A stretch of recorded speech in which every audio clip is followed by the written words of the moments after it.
Hello,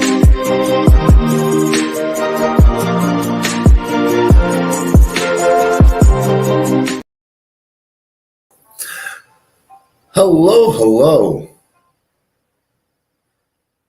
Hello, and welcome to another episode of TacoBytes, your daily bite of Degen, episode number 284, Tron DAO BBS NYC 2023. We're going to go a little bit over with some screen sharing and showcase what BBS NYC is. It's an AI blockchain piece, and actually we might have a random guest tonight. And so we're going to send out that invite to him right now. But as always, what we are doing tonight, we're going back to some of our old school stuff. We have live in our space with us, our Jumbotron, what we are actually showcasing tonight, coming to you live, video of what's going on and what we have going on. Let's send these invites out real quick. We want to thank everyone for joining us on YouTube, Twitch, Discord. It's been a minute since we've done this, and we want to apologize. We know consistency is key. And so, yeah, we have this going on, and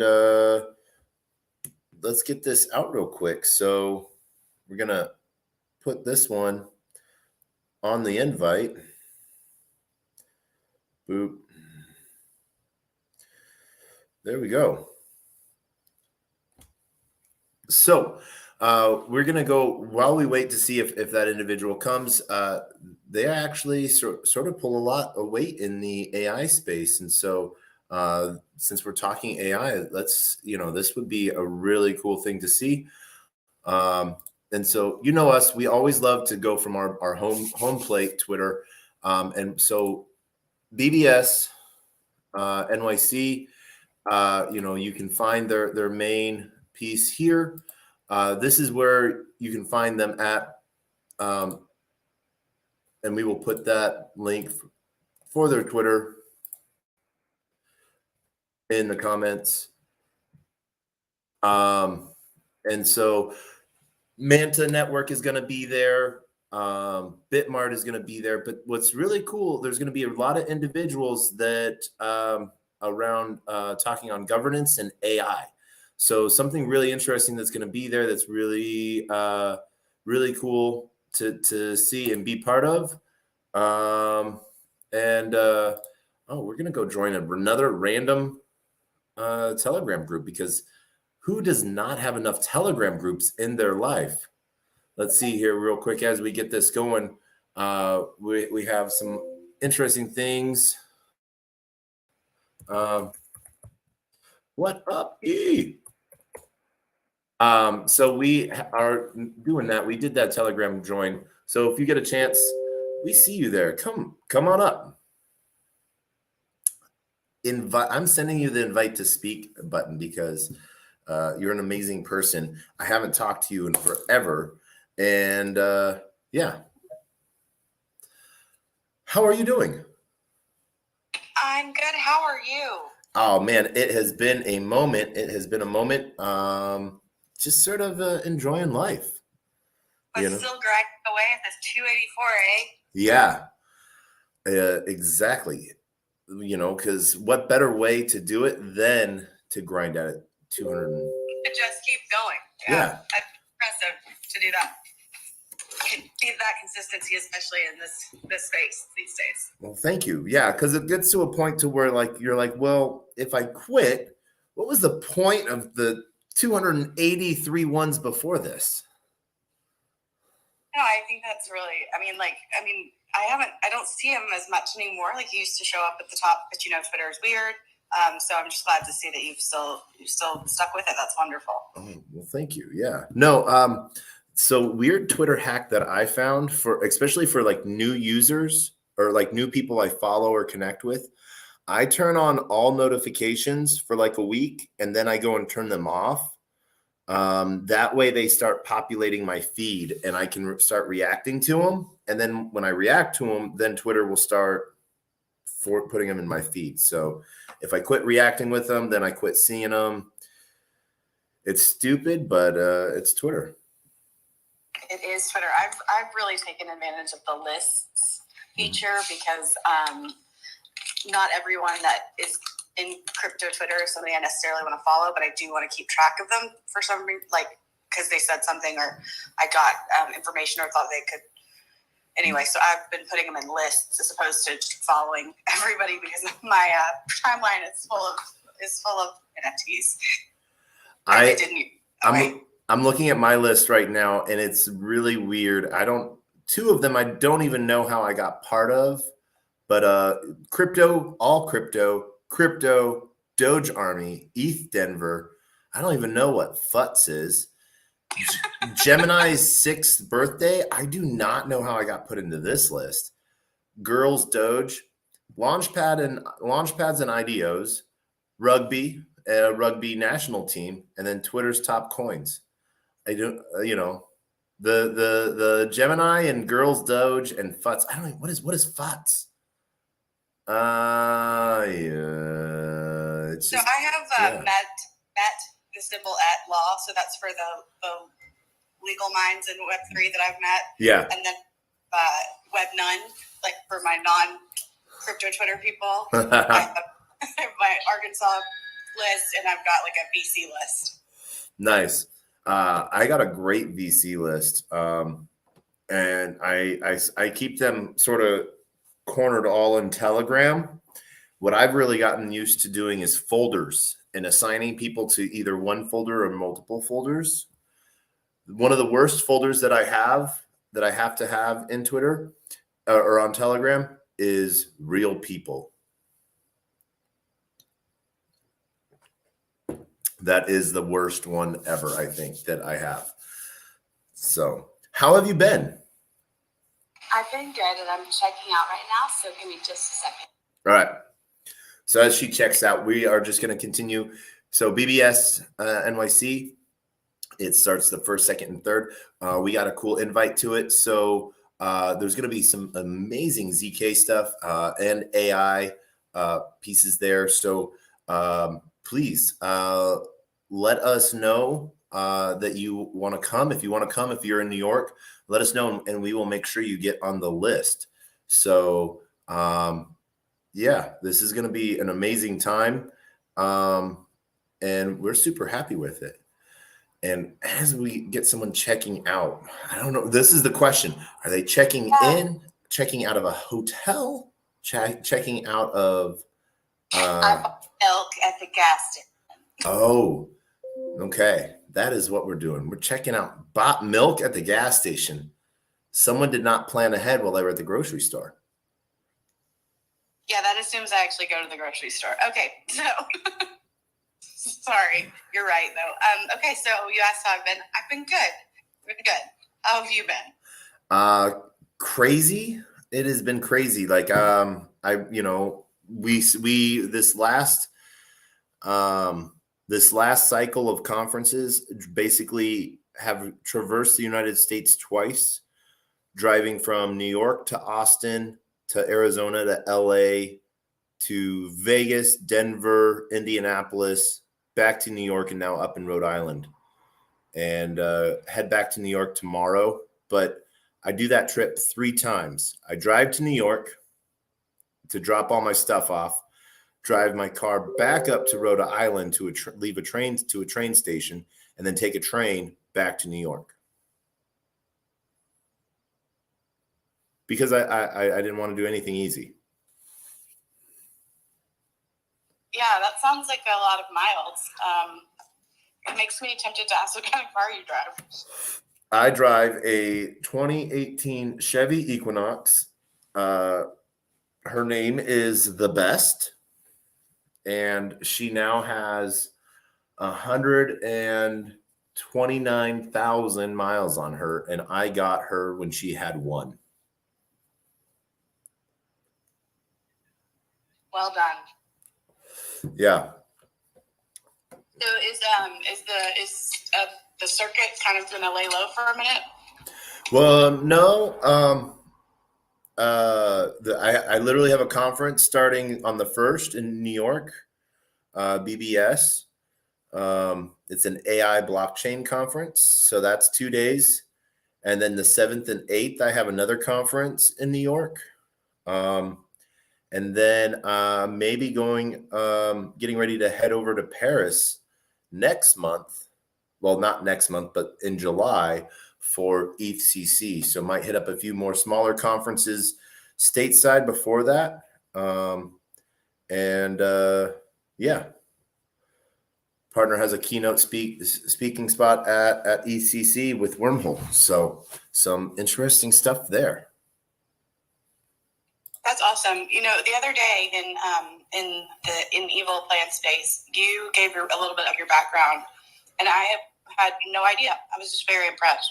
Oh, well, thank you. Yeah, no, that was what was sort of hilarious was like 2 days before, you know, like, so I've known Evil Plan for about a year and a half, you know. Well, you know, yeah, you know, he was doing totally uninformed opinions prior to me starting TacoBytes.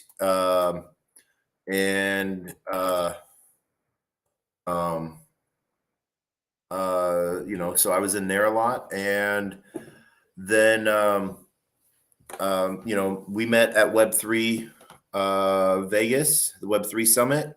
And then we had a call like 2 days before when I first got to Indianapolis. And, you know, he knew my background, but and so he was like, I almost wanted to just sort of like, you know, I love the question, and I can understand, you know, that's just sort of JP's attitude. Like, who are you? I have not. I'm like, well, you're in your own little echo chamber, you know. So it's a question we all should ask.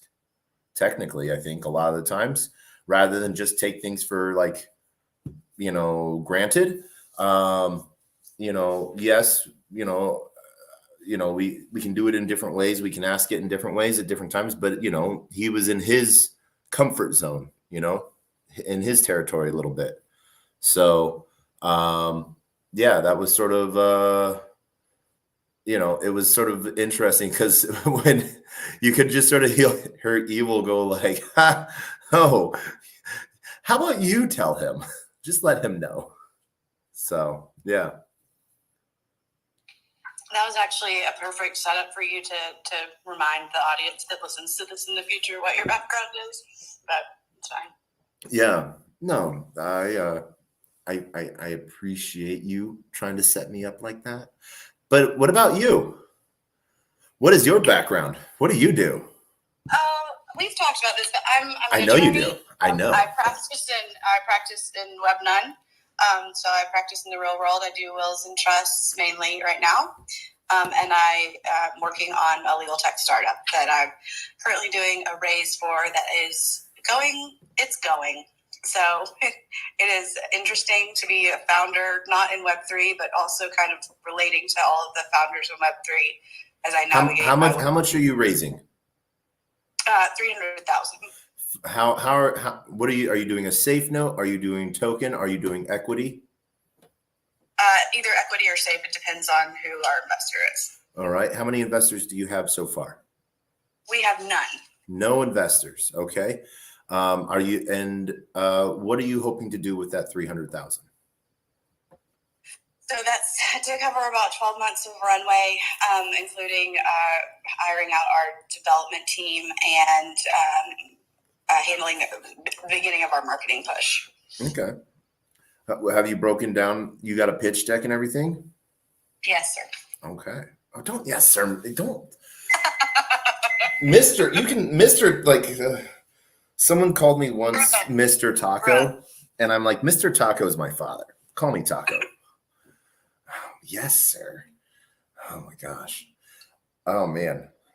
I don't know about you, but I don't drink. But I do like a good ginger beer. Isn't that drinking? It doesn't have any alcohol in it. Oh. Yeah.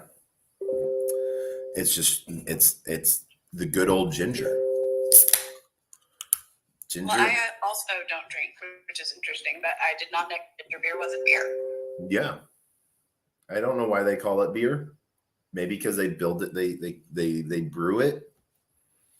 But yeah, it's got some good ginger spice kick to it.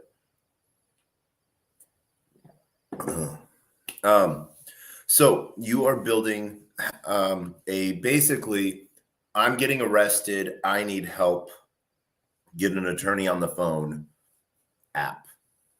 Yeah, except it's a little more broad than that. It's I've been stopped by the police and I want someone to be on my side just in case. Okay. Prevent civil rights violations before they happen. Yeah. Now, is it true? And this is funny. I should have this. I should know this since I have an iPhone, and I literally use an iPhone just for one thing and one thing only. Well, actually, two things now. I use it for Twitter and one thing. But I remember hearing that there's like a command within Siri, like, "Hey Siri, I'm getting arrested," that would then turn on the camera and your location. Is that true? I don't know about the location. I do know that there is within Siri, like in 2020, fall of 2020, they announced or like kind of more so marketed the fact that a Siri shortcut could be set up to do what you're talking about.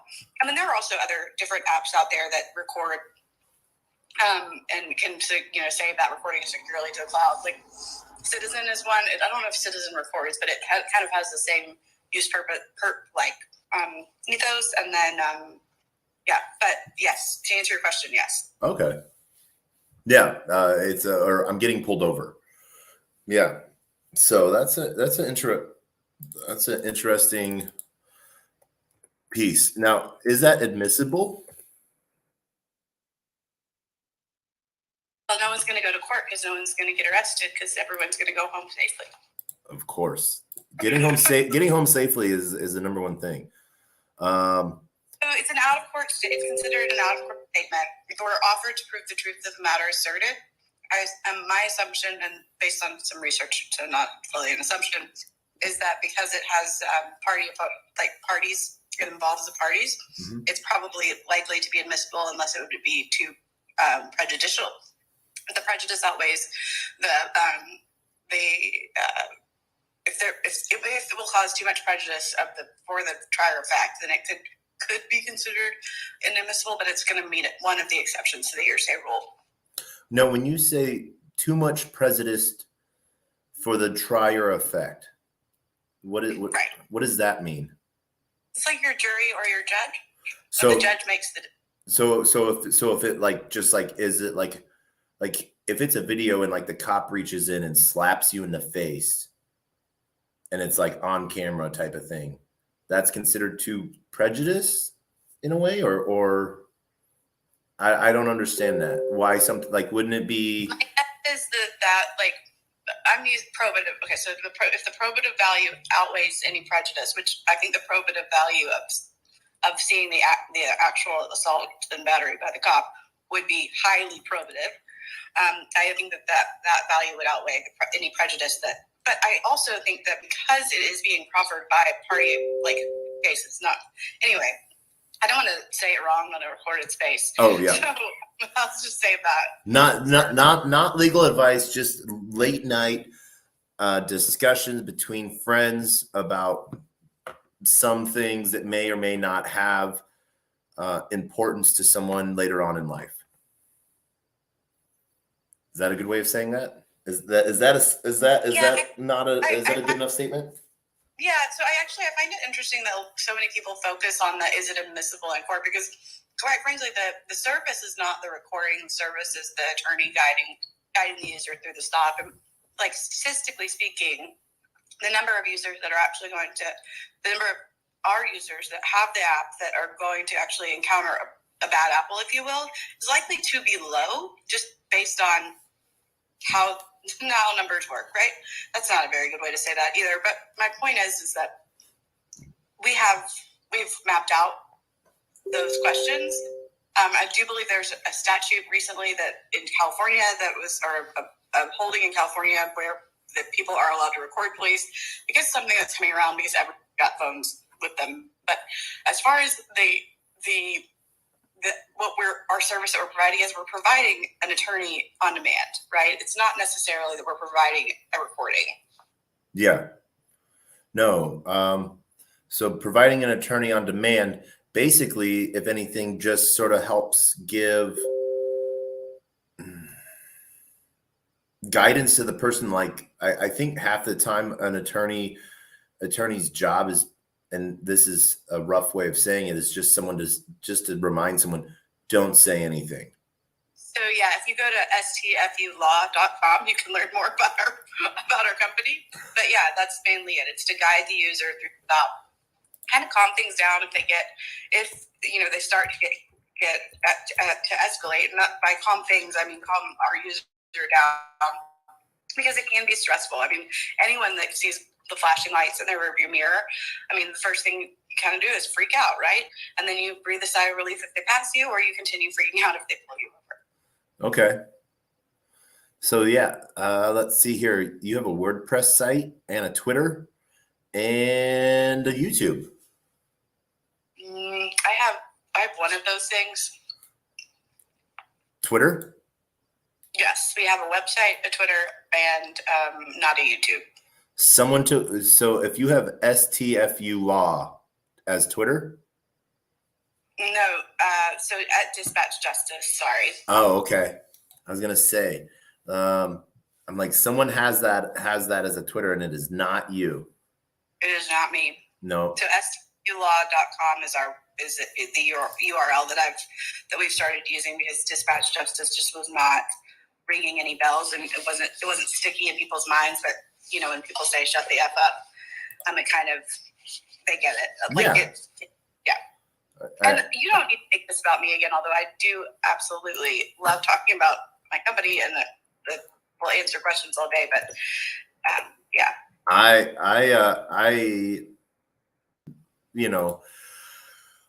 We're tonight, quick bite. We're literally talking about an AI blockchain conference in Trondheim. And those things are not always the interesting things. And oh my gosh, let's see here. There is a conference in New York that starts June 1st, June 2nd, and it's talking about AI and blockchain. With the opening ceremony is held by Peter David. He's the representative of Grenada, and he's the former Minister of Foreign Affairs of Grenada. He's the keynote speaker, and then it's on science and other AI tech regulations. And so that is the conference of BBS in New York. So sorry, I went to Grenada once when I was a kid.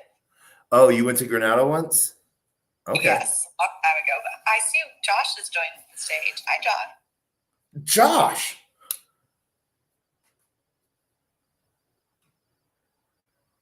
How are you doing, sir?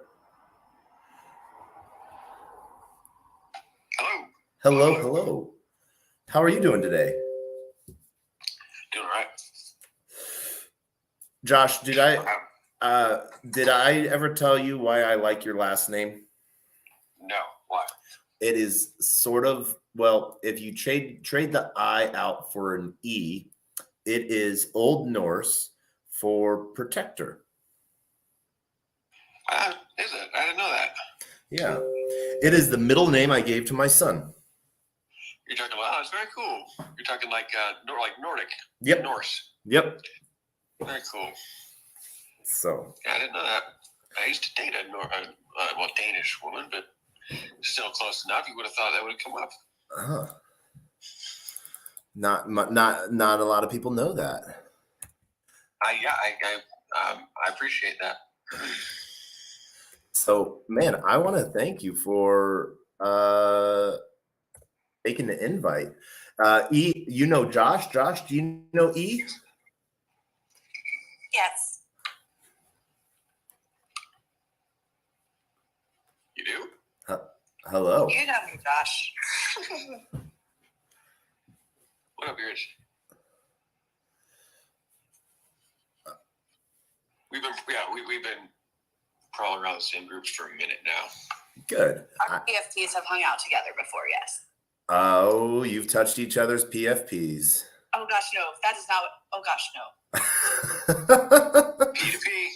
You've touched each other's pee-pee. That's great.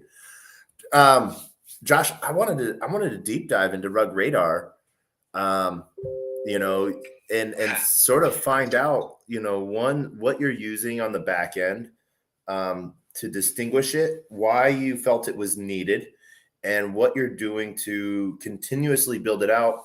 And when I say build it out, I know you're sort of keeping it as, I don't want to say stealth for right now, but you're fine tuning, if I would be correct in that, right?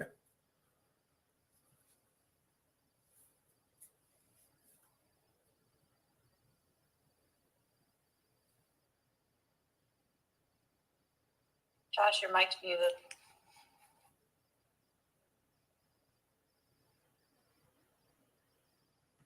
Yeah, sorry. Sorry for a little delay in my responses. Quite a busy day today. Also, what's interesting about, so I wouldn't say we are fine tuning. We are still in beta, but I would say that we are definitely ready to go wide. There's no reason to stop. There's no reason to not go wide because we're so effective. It's funny. Just before this call, I was actually, and I still am, working on a post to share both the fact that it's integrated with web requests and ChatGPT by the API, but also that just the some stats on the data. I want to hopefully have something to make an infographic. The numbers are in and they're hot. Rugging season is at its all-time high. So we have the number of rugs that have happened in the last 24 hours is 80. The numbers of rugs that we've alerted on Rug Radar. Mm-hmm. And then the past 7 days, 620 rugs that we alerted to. And in the past 30 days, 1,959 rugs that we've warned about. Yeah. And I see that you're also picking, like, one of the things I see that you pick up is you pick up a lot of the tokens that get made to look like other tokens. That's right. And so those get picked up a lot. There was a couple tokens that I had done searches on that you had as, like, I know you probably, I'm going to make a guess here that you use sus and like super sus as a way to just say, like, hey, we're not super sure, do your own research without being definitive. So like you don't really put yourself in a bind type of thing. Well, we definitely don't want to call something outright scam for a couple reasons. One, scammers are all the time trying to make us have false positives, specifically so that they can try to invalidate us. Does that make sense? Yep. So it's actually kind of annoying. There's always going to be quote unquote false positives if in the sense that you find a sus or like a lower rated one that is not going to be, that doesn't actually go onto rug. That's frustrating, right? But if there's going to be a false positive, it will be that lowest rating. If there's something that says super sus, I would be surprised if I think we've only had 1 or 2 false positives of that ilk. Yeah. No. Out of the thousands, tens of thousands have been alerted.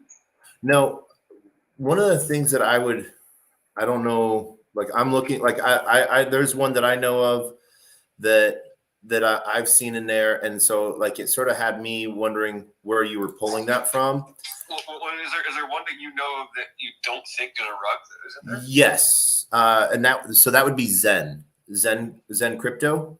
XEN? Yep. Yeah, it's not a hard rug, but it's a slow rug. And by the way, so that one is that one's in there manually because we don't have the slow rug. We're not using the automated slow rug AI yet because it's not. It's just not. I mean, it's ready, but it's just not. I can't call it AI yet because it's not using like our own fine-tuned model as we're working on. Okay. So until that's ready to launch, we're not launching the slow rug automated detector. But I still know how to find slow rugs when I see them. Yeah. And Zen is, that is not a great. I have my own thoughts on Zen. Some of my pieces that I like about it are like, I have my own things that I like about it, and I have my things that I dislike about it. But I like some of the pieces on it. Why do you consider it a slow rug? So this thing, a lot of these scams now actually are decent projects, like on white papers Mm-hmm. that don't actually go on to execute, like and or also embezzle a lot of money. Yeah. So by slow rug, I just mean that the creators, short of, okay, let me just get a few caveats on the door first. One, I don't have KYC or subpoena authority. So, like, I can't for sure say who is behind any wallet, right? Yep. It could technically be somebody's third aunt, right? But the point is, it's clearly insider, related, because either they get tokens that were not purchased or pre-purchased, or they get tokens that were allegedly pre-purchased, but there's no receipts for, and it's like, from brand new wallets. It's statistical anomalous behavior, like far outlier patterns that we will detect that indicate if it's a slow rug. And so with Zen, it's a while ago that we put that, we called that one, but my memory serves, it was quite significant, the amount of outlier data that there was. So in other words, somebody has a huge amount of tokens that they will trigger pumps it with via hype and then dump into that volume to just enrich themselves. Okay. So what I mean, Jack. Yeah, I know. We'll talk more on that on a different space or on a different call sometime. I actually, what's hilarious is I shot you my number because I thought you wanted to talk, and I was like, I'm down to talk, but I got a show in 8 minutes. But I'm like, hey, I want to talk really about the AI side of things because I'm really interested in the AI side. And so, what models are you using, and where are you pulling your data from? Is it just Etherscan, or and well, we have our own node as well, but we split up our resources, so we do this intelligently, so it's not overloading anyone's system. But at this point, what we're doing is we're just going to be we're operating our own local snapshot of the chain, like the whole chain. Yeah, and it's significantly more more productive and less cost intensive. It was costing us like $400 a month to use Etherscan, which is a little outrageous. Yeah. So you're doing a daily shot and going and pulling from that, or no, by the minute. Oh, okay, nice. All right. And so, what you're obviously new deployer wallets and stuff like that, because I know you're picking up on new things all the time. I actually so yeah, we have a node, so we have, that's why we know things are coming because we can look at the mempool. Yeah. So just like a front running bot. Yeah. So that's how, like, no retailer is going to do that, and even Degens are not doing that. So that's how we have like a predictive element, right? Like we can predict rug pulls because, like, you're just not going to be able to see. First of all, you want to see the tokens, but when the tokens are hitting the mempool, like the contracts, when they're deploying, they don't have any liquidity pairs, so you can't trade them. It's not like you can get scammed out of that. So that's when we're detecting them, and we have two processes. We start the initial scan, the initial background check, while the token is still being approved. Well, not even approved. It's not like it's validating. Well, it's still writing to the blockchain. Yeah. And then we have a separate routine that's doing a deeper dive that can finish any number of minutes or hours later, depending on how much data it's got to go through, how busy our system is. But regardless, either we catch like 95, 98% of the rug pulls before they list, and then sometimes if the system's particularly busy, there might be some that list before we catch them, but we catch them before they rug. Okay. Now, are you looking at doing like the opposite too? Like just saying like these are okay for now? Yeah. We have Web3 Copilot in development. Nice. So you'll be able to, it'll be a separate sort of thing or premium upsell for degenning, but we won't recommend it, but at least it will try to keep you safer, like having on a helmet while you're doing it, insofar as find ones that seem to have opportunities. So ones that don't look like rugs. Yeah.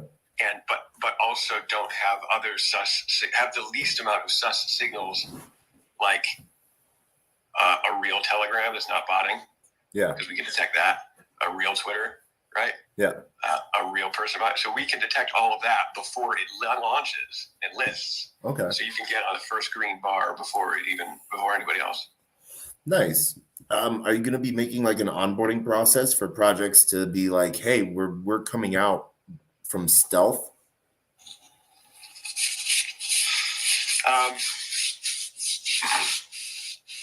If a project wants to come out from stealth, like a stealth launch is basically insider trading, right? Mm-hmm. You're loading up before everybody else. So not that. But if projects want to fair launch, we have another token called GTFO that they can partner with that will keep their project liquidity safe from piracy, from outsiders coming in and buying up your supply and then running your price range into the ground. Yeah. And permanently ruining your coin. We can protect you from that with the same base technology, but it's B2B, so it's integrated into your contract. So you need to do this partnership before you launch. Yeah. And two things. One, you can turn it off as a small amount of code, and it only goes one way. Your contract calls our contract on chain. So there's nothing off chain. So it's not slow. It doesn't cost a lot. And there's no way we can control or influence your contract. Yeah. And it's very simple code for you to see and understand that. So there's no risk of like backdooring it, right? Yeah. When are you gonna be launching this on other chains? Binance chain is basically for free because it's the same. It's basically the same exact contract. Yeah. And we're gonna do that once we have some liquidity. Okay. Nice. That's, I feel like these types of things are just a little bit more knowledge piece. Why did you want to bring AI into it over, was it when AI started to make a big push that you wanted to bring it into it, or were you looking at doing this manually prior to that? I mean, I was doing this myself before, so I got rugged for 50 ETH back in June of 2021 from the Ethereum Max guys, the same coin that Floyd Mayweather and Kim K were investing in. Yep. So I was the one who blew open blew the cover off the whole slow rug scam that they were doing. But I was basically being long conned into it for a lot of money by Russ and Justin and the other guys. So that was what me doing that investigation manually, myself, is what started to equip me with the skills, and I started to recognize there's a way to automate this, and there's a way to a degree that the other people like chain analysis and those guys are not doing effectively. They're just raw data pipelines. They're not making tooling and useful utilities because they're not great product designers and developers, right? They're just people. So the really good product devs are not in crypto yet, right? But I happen to be. Yeah. So I was and I also recognized that there's a large business market about to inflow. I thought it was going to be it was going to be super cycle in 2021. I was buying into that because I was naive. But I thought that there was going to be a large amount of enterprise interest in such things. So I initially made the product B2B focused, so protecting liquidity of the project. And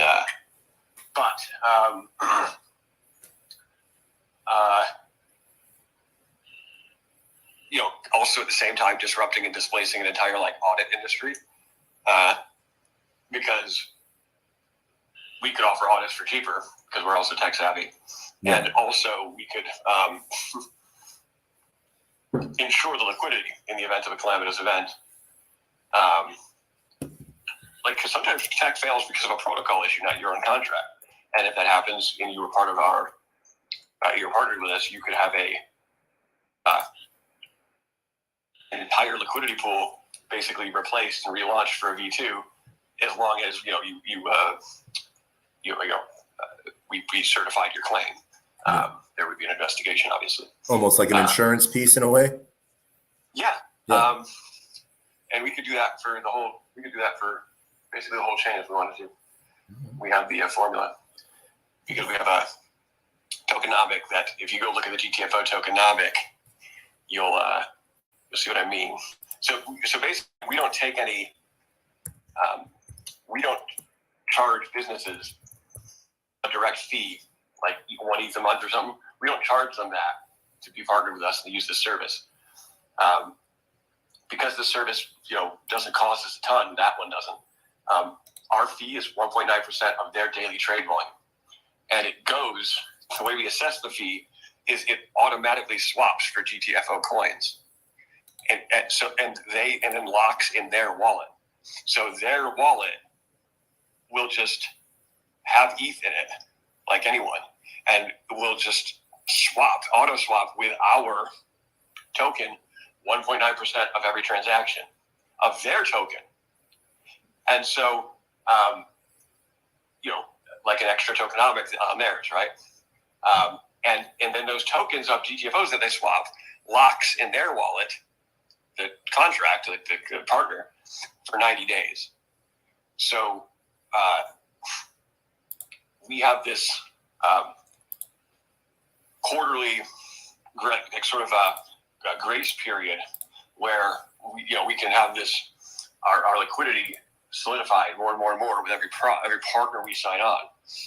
And so, of course, we're signing up more partners every quarter, and that locking is happening at a linear thing. It's not all at once. So it's a little bit every day over the 4 year quarter. So it's not like you can all dump back at once and have big dump offs.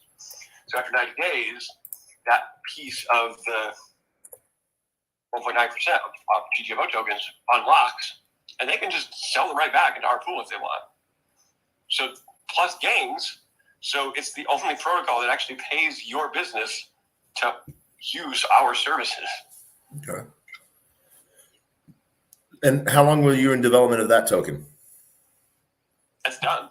No, I know. I'm looking at the contract right now. So what? But prior to coming out with that, how long were you in development of that for? 6 months. Okay. And what made you? Was it the whole Kardashian thing that made you sort of want to do this differently, or was there something else that sort of triggered this? Well, no, I mean, I was degenning, right? I bought into that EMAX coin. Yeah. At the advice of a friend. But I was brand new to crypto. Just before that, I had been leverage trading Bitcoin. Yeah. Like from January to March. So, lost my shirt on that because as you do when you first start leverage trading Bitcoin. But through the process, I learned a lot about liquidation engines. I learned a lot about, leverage and the way that the market moves. And then when I saw DeFi, like when I started looking at the DeFi thing, I was like, this is absurd because this is all manipulation, right? Like I knew how to look at market manipulation from like a large market, like a mega cap standpoint, including I came from equities trading myself. That's where I made a lot of money. And so I was like, wow, like this is all manipulation down here. And like I could probably make a huge bag, and then B, like put it to work. So I tried to make a huge bag, ended up losing a lot of money. But yeah, that pissed me off so much. I was just like, okay, well, this is obviously what I want to do. Yeah. Also, it's very hard for me to get a job in mainstream America, mainstream corporate enterprise, because I've been canceled. So it's like you're basically perma-canceled when it happens when it comes to getting employment. So I've heard you talk about this before, and my assumption is because you like to call shit out when you see shit. Mm-hmm. Would you say it's deeper than that, or you just rubbed the wrong person the wrong way type of thing? Oh, the canceling? Yeah. Oh, well, two things. One, I'm shadow banned right now because of the constant reporting I get from like all of the bad actors who I'm like threatening to put out of business, right? That's what that is. Yeah. I'm canceled by like in terms of corporations because, well, largely because of AI and machine learning, ironically, because there's these, right around the time I was canceled, which is 2015, these these HR candidate tracking SaaS systems were really starting to make their really starting to pop off. So like Meltwater and things like this. And so what they're doing is just basically trying to automate the hiring process because it's very slow going. And so anybody who applies, every lead you get immediately goes through this vetting process that's completely automated. And so if there's anything in the background of somebody that suggests kind of controversy, even if it's settled, right? Because even if it's completely bullshit, which mine was, doesn't matter. The system doesn't know how to really make that judgment, right? It doesn't have opinions. So it just recognizes that there is risk for, outrage, and it just puts you into a category of risk in the database. And so if there's a single other qualified candidate in the pipeline ahead of you, they will always get looked at first. Even if you run circles around them in qualifications, you won't even be seen sometimes. They're just people in HR departments, and they often, ever since the end of 2021 until now, the job market has been, there's been a lot of applicants in my type of work. So they just have a bunch of other candidates to go through. They don't even open up my folder. So that's just a bummer, but it is what it is because there's no way to get out of that. It's not like it's Google doing that. It's these private companies. Yeah. You can't go to them and you can't get the right to forget and shit like this. And they don't understand what's happened because it doesn't happen to enough people. Yeah. Do you feel that I guess, what are the ways that you've worked to counter that then? And what is it that you're applying for? Well, at the time, I was working in the video game business, so everybody in the video game business understood what happened with bullshit. Yeah. But the thing was, what happened to me was 2015. I didn't have a problem getting a job. The next day, I was getting job offers. Okay. Yeah. That was the issue.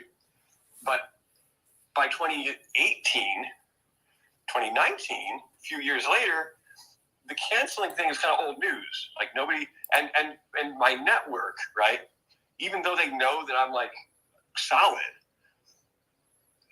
they can't, hearing me go, oh, it's the canceling thing is why I'm out of work again. Because I've also, by the way, had a couple very short stints right after that because of just business going out of business. They're going, that was a while ago. You shouldn't have a problem anymore because they don't understand this whole thing that I'm explaining to you right now. And it takes too many words to explain what this AI candidate tracking system has done. Also, I didn't find out about that until 2019. Because I actually had a friend who is the VP of HR in a company tell me, I found your name in this category and that's probably not good. So I was like, oh shit, that's what it's been, right? So I didn't even know this until now. Or until 2019. And then so trying to bring that back up from the past optically was hurting me more than helping me when it came to my network. And so I couldn't get hired. But I was, of course, applying for more similar jobs. If I'm going to get hired anywhere, it's going to be people who know who I've worked with and know that I'm solid. But even they would stick their neck out for me. VPs, C-suite members of companies would give me glowing remarks. Okay. And I can relate. In the 11th hour, just would not pull the trigger. Yeah. So right now, to answer your question, Taco, I've just been doing startups. I've been burning through capital. I've been, this is my fourth business, Rug Radar, or fourth or fifth. And in 2019, I launched a company that did not work.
IRL.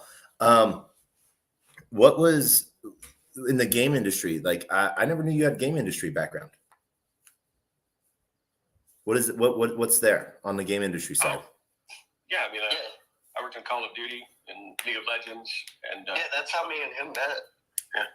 Oh, nice. He was the first person to send me a cease and desist letter and successfully find my info. What were you doing wrong, Lutz? I was modifying their game. Oh, okay. Hacking. I was rewriting their code. If you ever played Call of Duty and you remember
in a different direction. It grew more towards OnlyFans and being more lascivious and lewd and less artistic.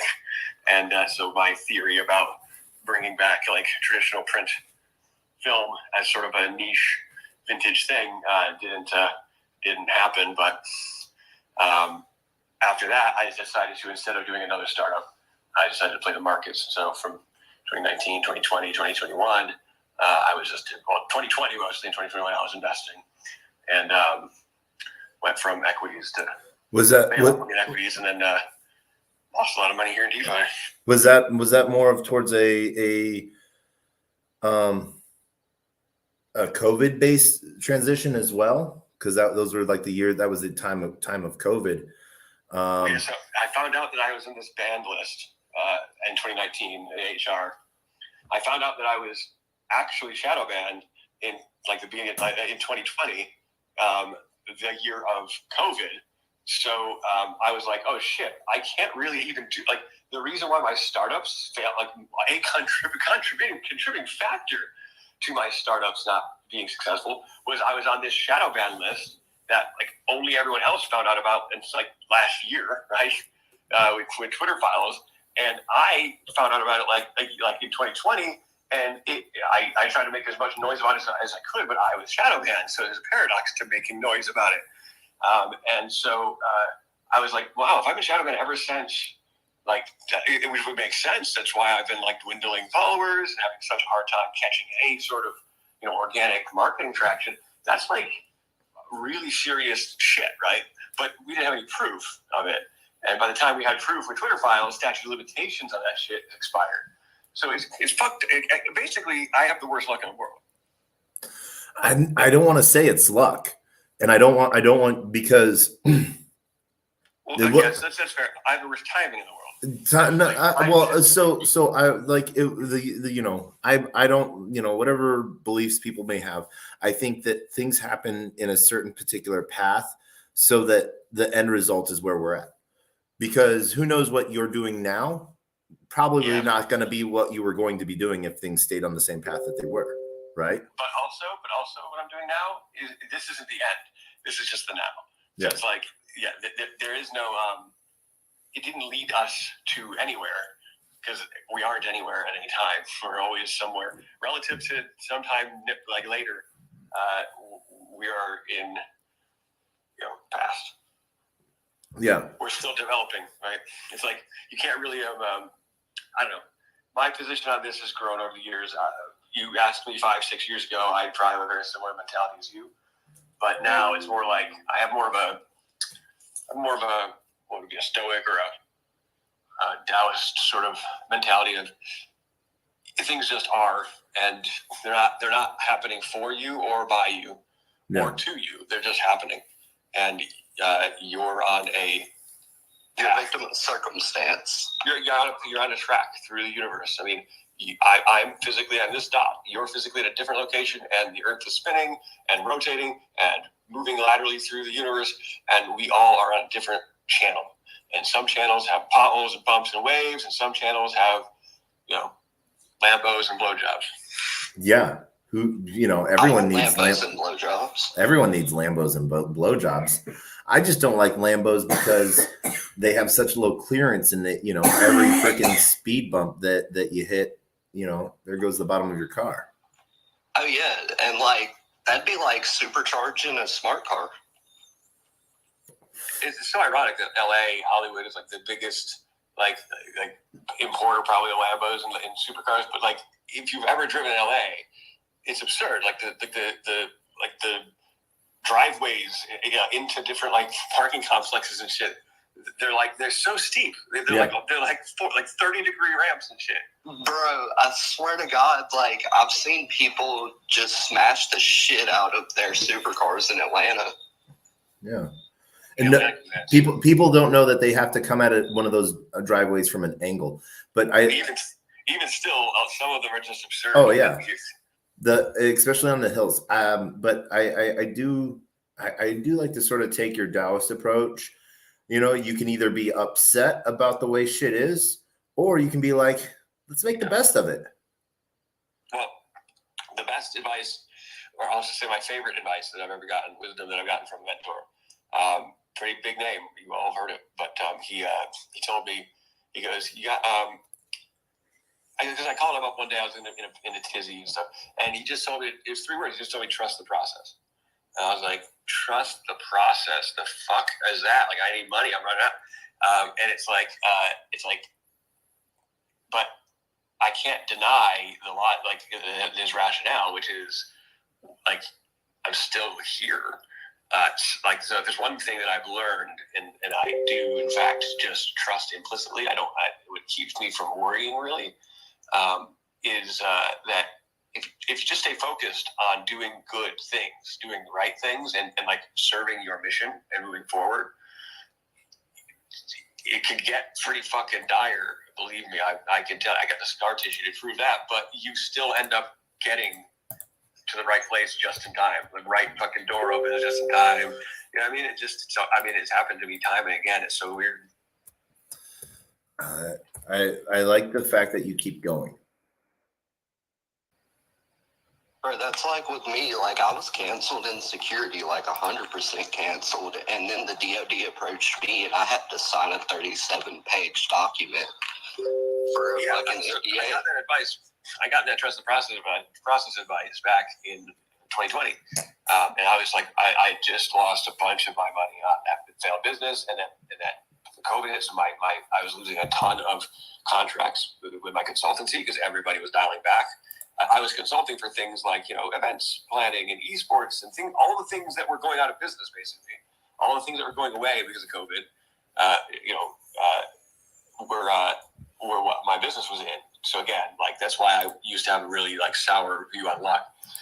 And so I was just this is ridiculous, right? And this is after, having like half a decade of not being able to get jobs and getting jobs at the exact wrong places. So it just felt like everything was working against me. But then I got that advice, and I started to observe that things were also just in time on place. Like, so COVID happening actually is what like extended my benefits for like unemployment another like indefinite period. It ended up being like 18 months, and they were maximum benefits because I was doing pretty good was at pretty senior position, so I was getting like $980 a week, like just from that, like the COVID. And I was like, that's a lot of money. Like, this is seriously decent amount of money.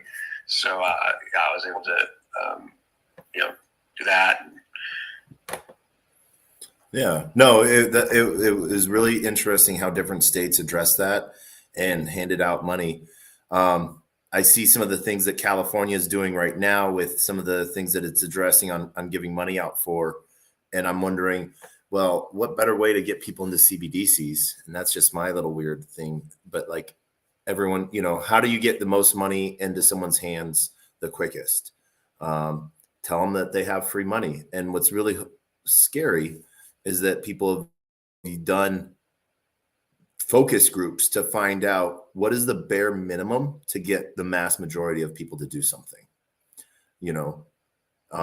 Stimulus payments were same thing, getting what they figured out the bare minimum to get. I think it was like 87% of people to actually file their taxes for a stimulus check, whether they filed them correctly or not. But yeah, that was sort of crazy times. I actually still had to work during that time. I didn't get my stimulus. I got audited. So, Josh, what is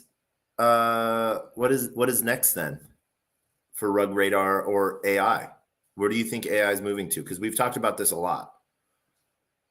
I know you talk about it way more than me.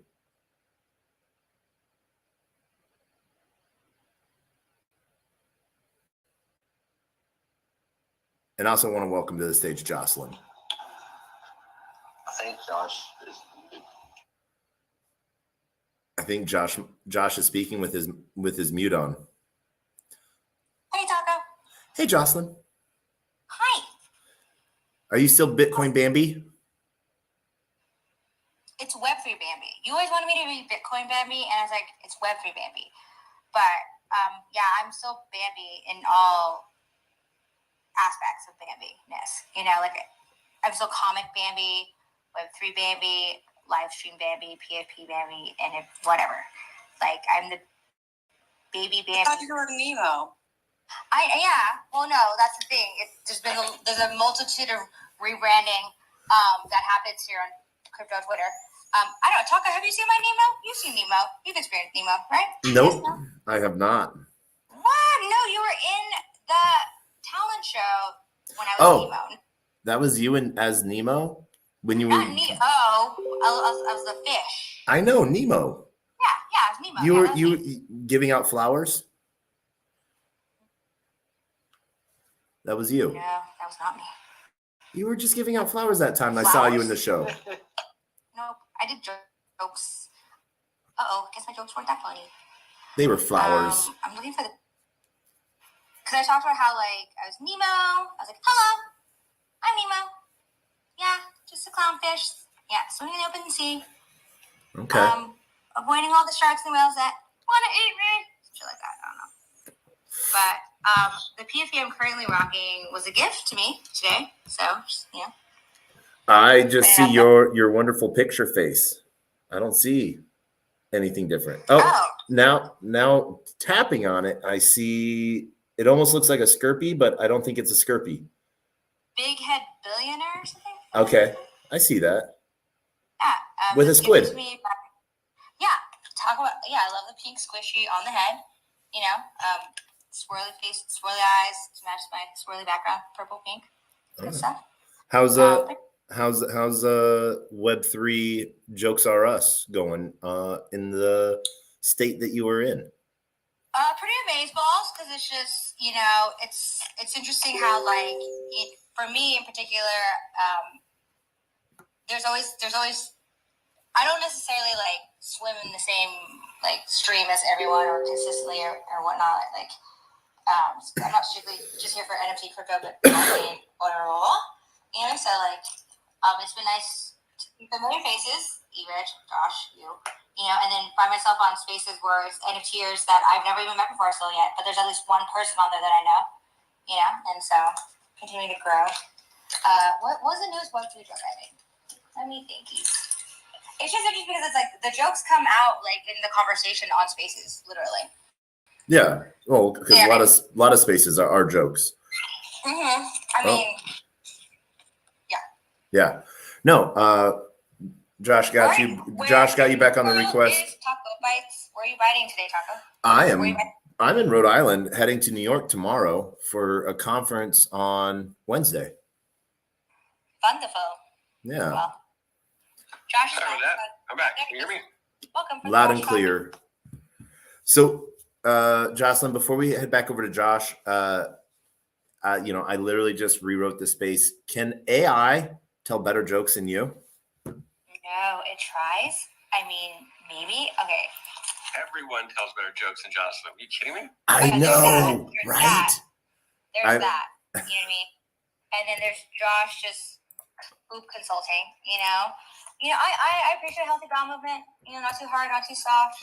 But Josh likes to go into details, Why haven't we done our show yet, Jocelyn? I don't, dude, I did 19 episodes in December and then never did another single one in 2023. So you can pop my cherry for this year, Josh. Yes, please. I'm just working out my schedule of when to do it. I'm thinking 10 p.m. Pacific Standard Time is a decent, good time to do it. Just to keep it kind of consistent. Because 10 p.m. my time is what, 10, 11, 12, 1-ish your time, which is, you're generally up at 1. 3 a.m. was like, I'm not too sure, but when are you available? Me? Or Josh? Also, you, Josh, and E-Rich, but E-Rich was like, I'm not that interested. I think she's very interesting. I think she should try to stay under the radar, You know what I wanted to do? I wanted to get, because I know you're streaming too, Tacos on YouTube. I wanted to get like a show together with like a bunch of other like streamers, like as a way to almost bridge like Web3 AI and like gaming even. Yeah. So they stream on their platform while they're on Twitter Spaces. Yeah. And they're on Twitter Spaces, so we're still talking here. And because they're streaming to their audience on Twitch, then they can still hear our voices and stuff too. So they hear all the questions and stuff. So it would actually work. And it's not like one person, like the host is multicasting.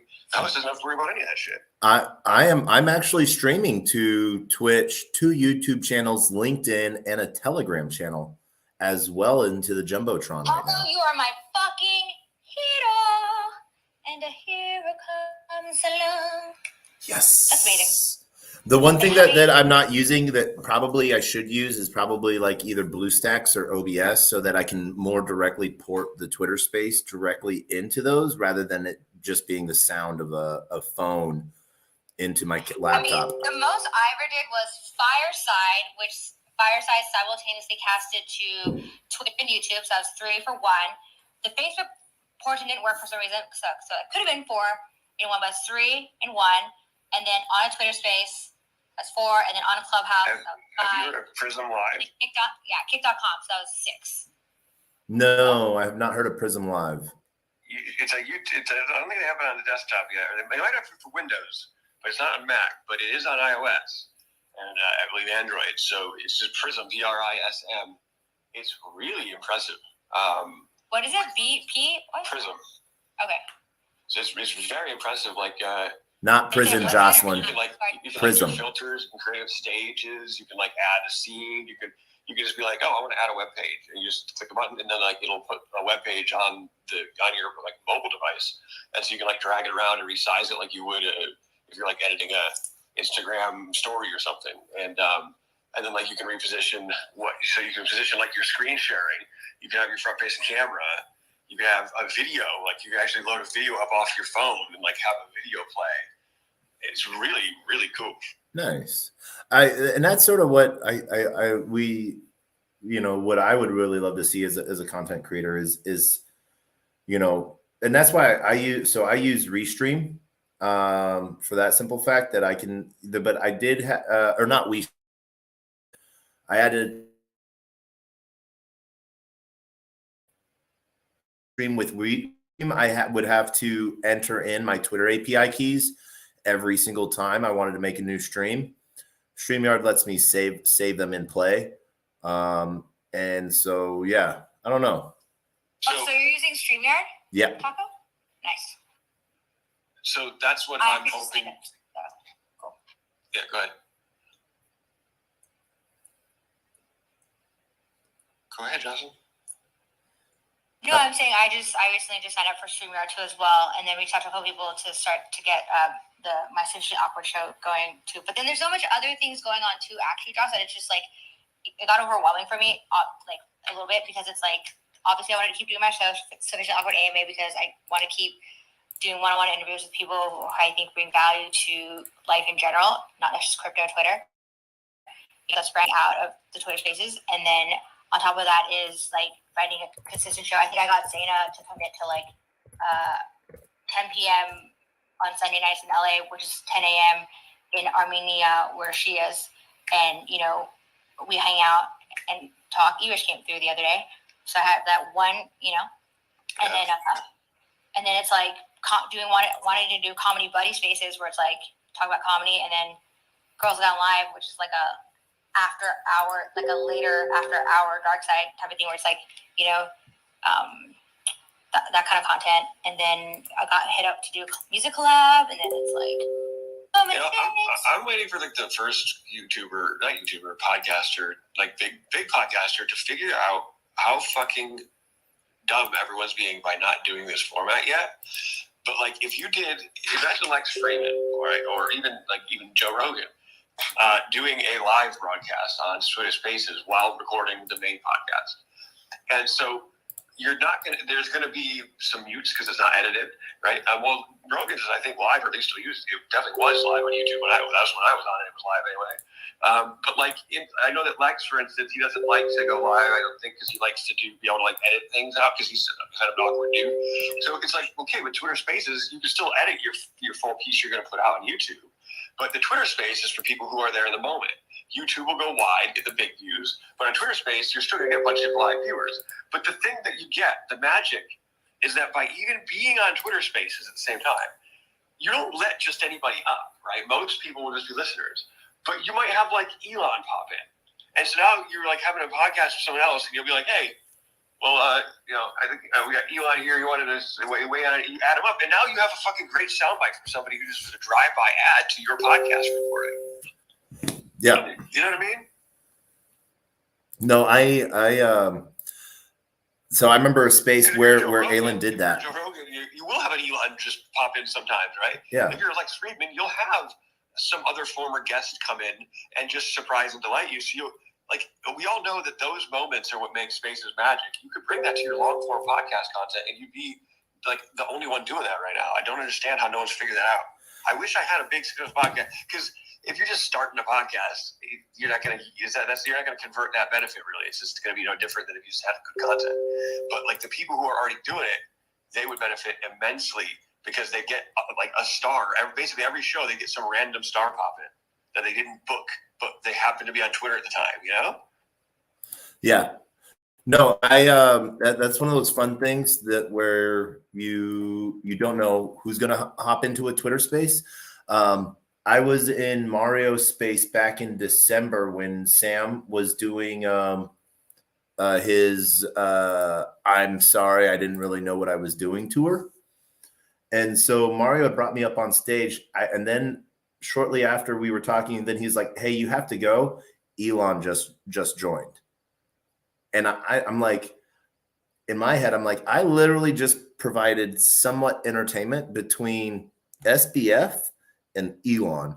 And Elon, that was when Elon was talking, when he was on that was his oh, my connection's okay. It might be a little choppy. I'm on my private jet coming to you from Starlink. Yeah. Oh, and it's okay, dude. Everybody, it's an honor to be cuckolded by Elon. Oh yeah. That's cool. I was like, Okay, cool. Like, because it like what was really totally got bumped by Elon. Yeah. Elon came in and he was like, you know what? I'm here. Yeah. I'm taking your spot. And I was like, okay with that. Kim.com, I think, he was like, he's like, hey, sorry, you have to go, but someone just came into the room that we have to bring up. And I was like, okay, cool. But because that was what was really interesting was I just met with someone the night before in Miami who had just had dinner the night before with SBF's parents. And so that was the talk on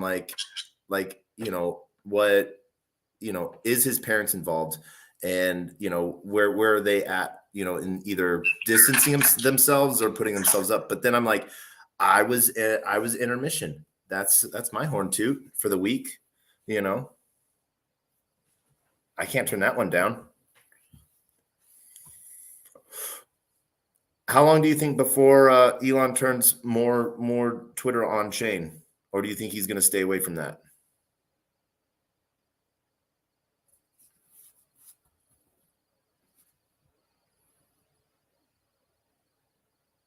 Josh? Yeah. I literally had to take a screenshot and I had to wait for the goddamn thing to move away from the mute button. It was just sitting there like, move, icon, move. Yeah. He, I mean, Elon's got me. I'm a little bit like in a weird limbo zone with Elon. I don't know what he's doing. He's doing so much erratic behavior, and I don't just mean erratic in the sense that like behavior I don't agree with. I mean like fundamentally inner logic contradictory behavior that is it's very unusual in him. I've been an Elon fan for over a decade, like 15 years. I've been an Elon fan.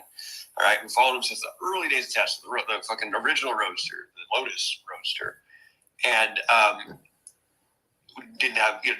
wasn't investing back then. I didn't miss out on getting in early on Tesla. I didn't have the bag yet, so it's more of a timing thing. But yeah, I know who he is and who he's been very consistently the whole time. And I'm not a maxi on Elon. I know that he's got his egoisms and he has his his mannerisms and he has his petty moments. But he's perfect. But I've also always known that he's a savagely good businessman.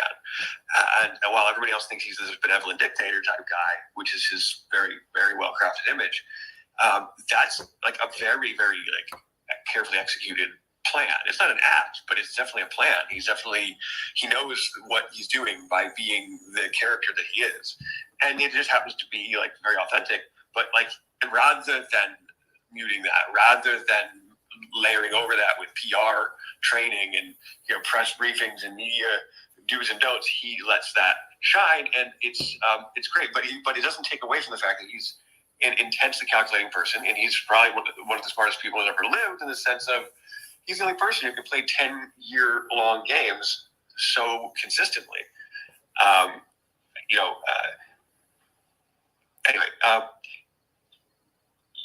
Taker. So anyway, he's always been very consistent, and he's very not right now. He's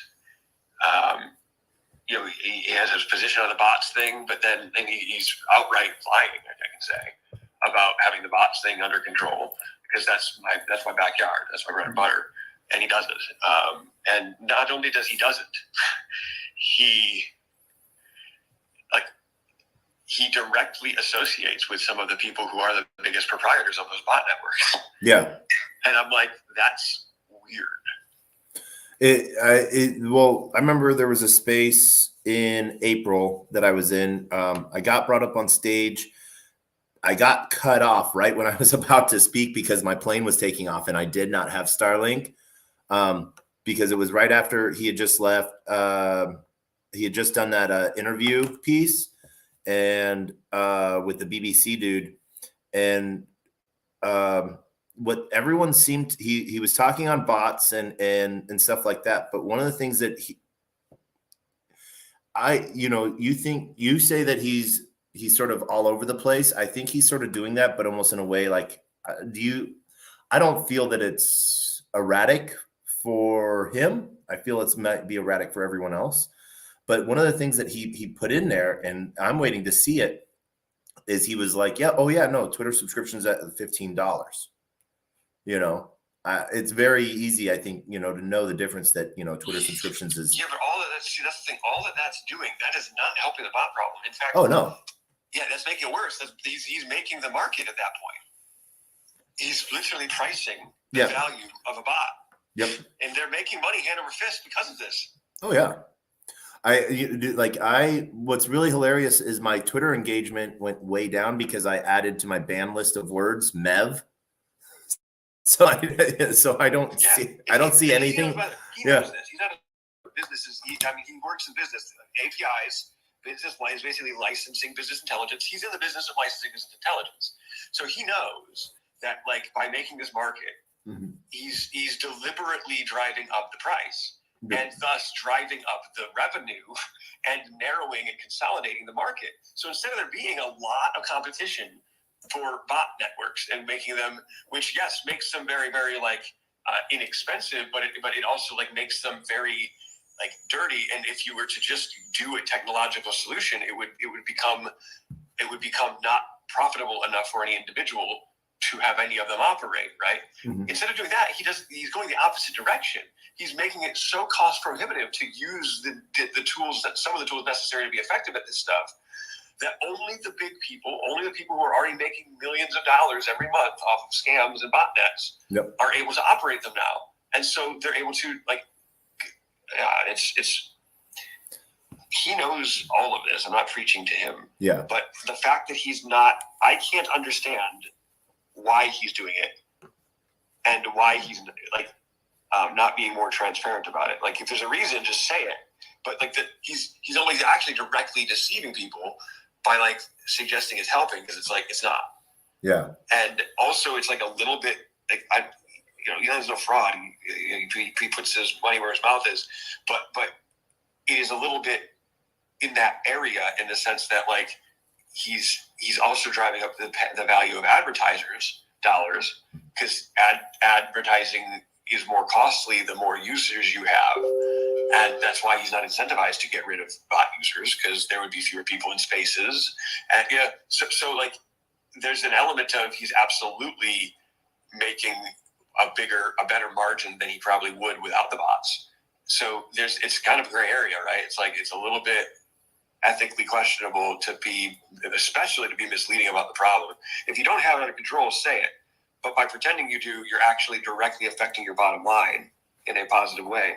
Yeah. I don't know. I was talking with Evil Plan and a few others. I think you might have been in that space for a second. But it was the night we were talking about the bot spaces and stuff like that, whether benign or unbenign. What are your thoughts on that? Oh, yeah. I mean, the AI themselves they're not malicious. It's what they're being operated for. So again, so imagine being able to create, because if you create one, you can create five. So if you have one and you have a mission, and anybody who has a mission has enough money to get one, anybody with let's say a government level mission or a corporate level mission, they can get one, and they can get four. So imagine being able to have four different people that sound like real people and have their own personalities and their own voices and their own PFPs and backgrounds, and they are autonomously moving throughout spaces, developing reputations and friendships and relationships. And then at the right time, they cohort together to create a movement or to create a moment or to capitalize on an event. For instance, all four connect randomly, quote unquote randomly, right? They didn't know each other before, now they do. And so they're above suspicion. And one of them plays the role of always loses the argument to the other guy. And one of the guys plays the role of really charismatic, likable, and very smart. And then the other two just play noise and disrupt other people and make sure that their guy shines. And now all of a sudden, imagine how much movement you could influence in any market, any sector you wanted based on that formula. It's happening everywhere. Yeah.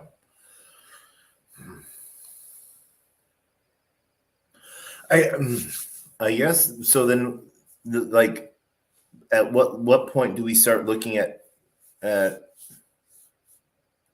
You know, there was a whole thing, the scary thing from WorldCoin.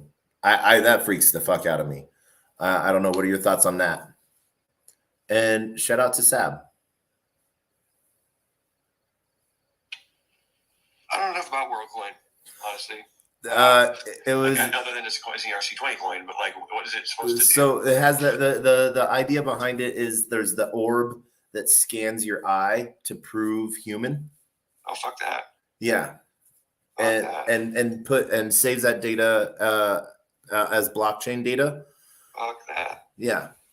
And I'm like, there's enough scary things where, like, especially like in the EU, everyone thinks EU medicine is wonderful, and you know, regulated and everything like that. And there's a lot I of know you're EU.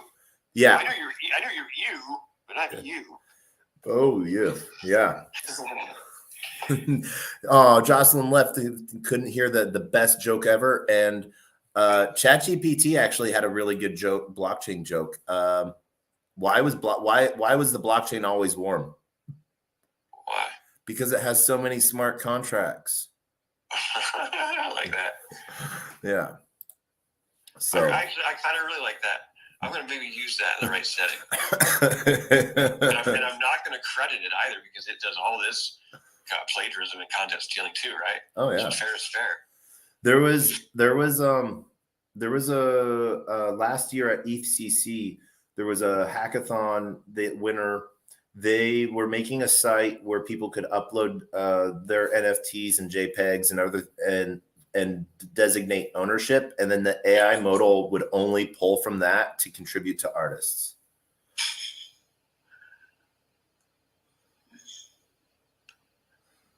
What does Zeus wear under his clothes? What? Underwear? Oh my gosh. Oh my God. This one's stupid. Why did the blockchain go to therapy? Why? Because it had too many blocks and couldn't handle the chain of emotional transactions. It went for more wordplay and double entendre than anything. Yeah. I'm giving that one a thumbs down. If you gave it like a bunch of really good rate ones, like off the internet, and then asked it to make one, it'll be better. Oh yeah, yeah. There was a prompt that I used to have, and I do not remember it. That I could basically, it would compress the conversation piece into alphanumeric characters that I could feed back to it, so it would have past conversations. I forget what that is.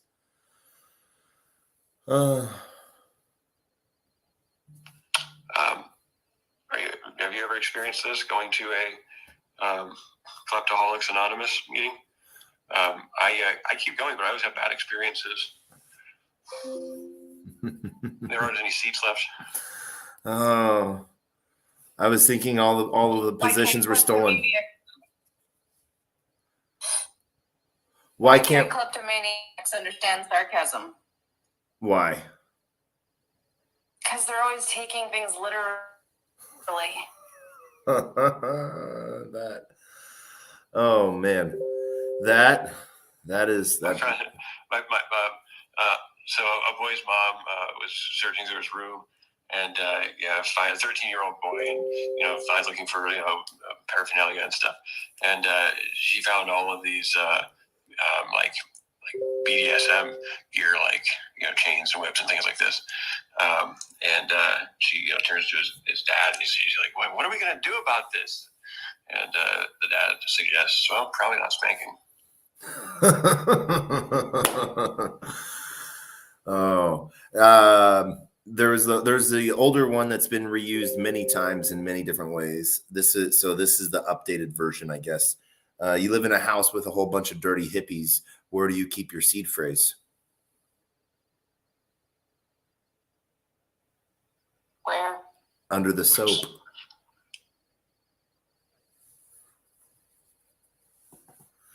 I don't get it. Dirty hippies.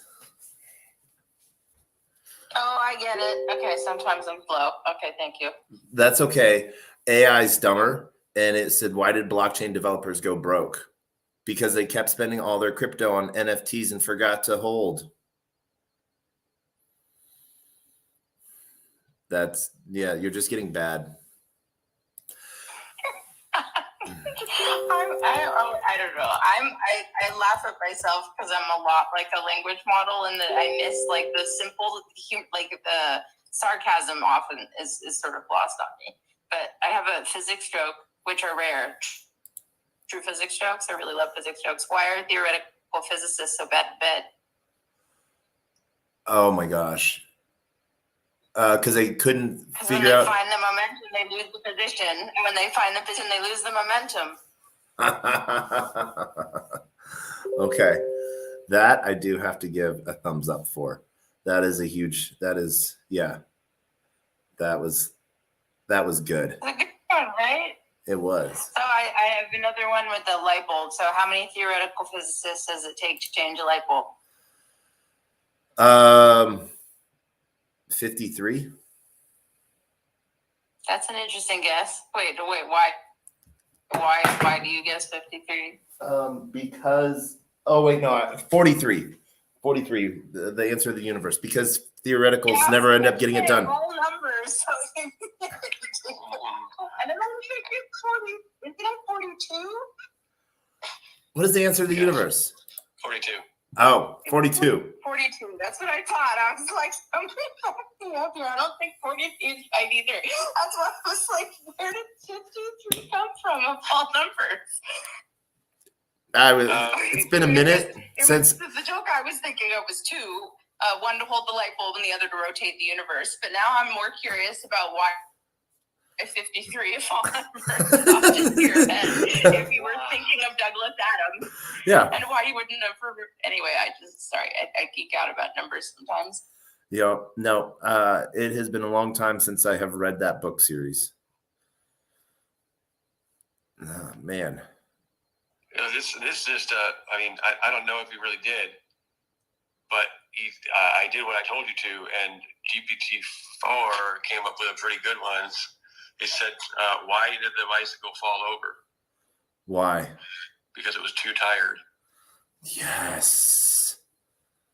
Why did the man keep all of his money in the freezer? Why? Because he wanted cold hard cash. Okay. Why did blockchain go to therapy? Because it had too many blocks and couldn't handle the chain reaction. I like that. Why did the golfer bring his own bring an extra pair of pants? Why? In case he got a hole in one. Okay. Just enough of a dad joke for me to really like. The cornier it is and more appropriate for a 6-year-old, the more likely I am to like it. That's the joke. Oh, well, good. Then why did ducks have tail feathers? Why did what have what feathers? Why do ducks have tail feathers? Why? To cover up the butt wax. Oh my god. Wait, you broke up again. To cover up their what? To cover up their butt quacks. Yes. Oh my gosh. Oh, that is. Wait, why is the ocean so blue? Why? Because the shore never waves back. Nice. Why did the blockchain go to the art gallery? Because it wanted to see some cryptographics. That's bad. It's pretty bad. So at Decoded, Polkadot Decoded last year in New York, right after NFT NYC, there was a new. Oh man, what was the token that had just launched or that just fallen? Oh, Luna. So he was going off about how he had, been in a coma or not been in a coma. That was another dude. That how he'd been in Amazon for a few weeks and he was, out of cell phone service and he was really happy he was going to make it. He's like, man, I'm really glad to see, I got to go check in on my prices on Luna and see how that goes. That sucked for me because I was on an airplane when that happened with no Wi-Fi. That was a bad day.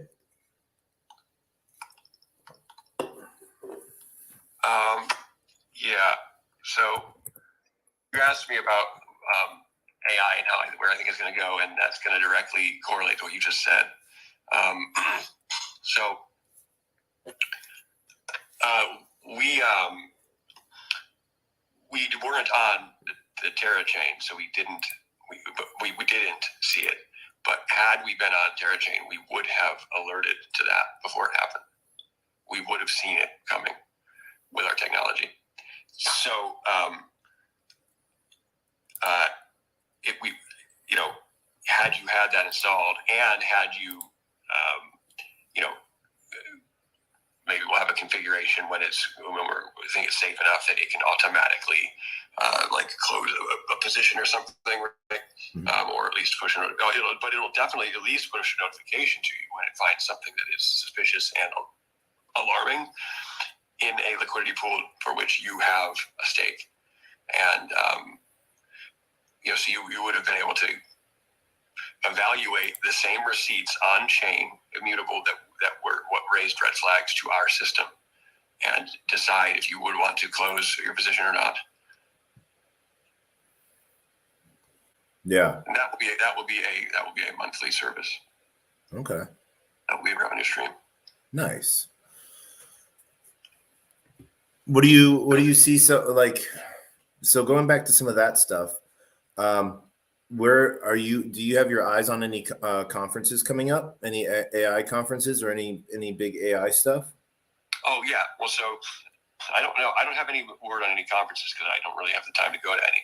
But so the AI application of that, by the way, is that I don't know how much you know about AI.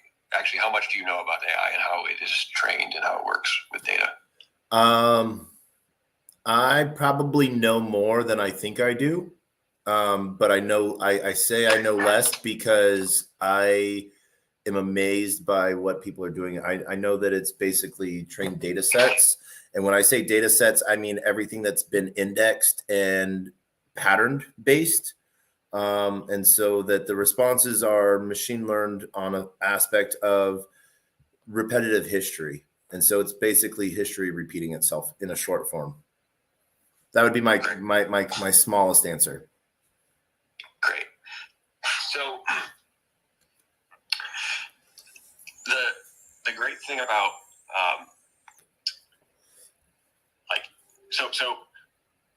the great thing about blockchains and liquidity pools is that they use natural language to communicate very complex things, or things that in the stock market otherwise wouldn't. Like the stock market has like delta and ohm and math equations for calculating risk and for doing options trading and things like this, right? Mm-hmm. And so it's much harder for you to try to calculate. Well, basically, you just need complex algorithms to be high frequency trading stock markets, right? Because it's just a lot of hardcore heavy math. But to detect fraud on a blockchain, which is where it's particularly it's not just a math equation. You actually can read the ledgers with words. That's how you see the fraud. And LLMs, natural language models, are very good at reading and understanding words. So when you fine tune and train it on the boards that matter, with regards to adding liquidity, removing liquidity, staking, claiming, airdropping, things like this, Mm-hmm. it starts to see the patterns that are anomalous very effectively. Yeah.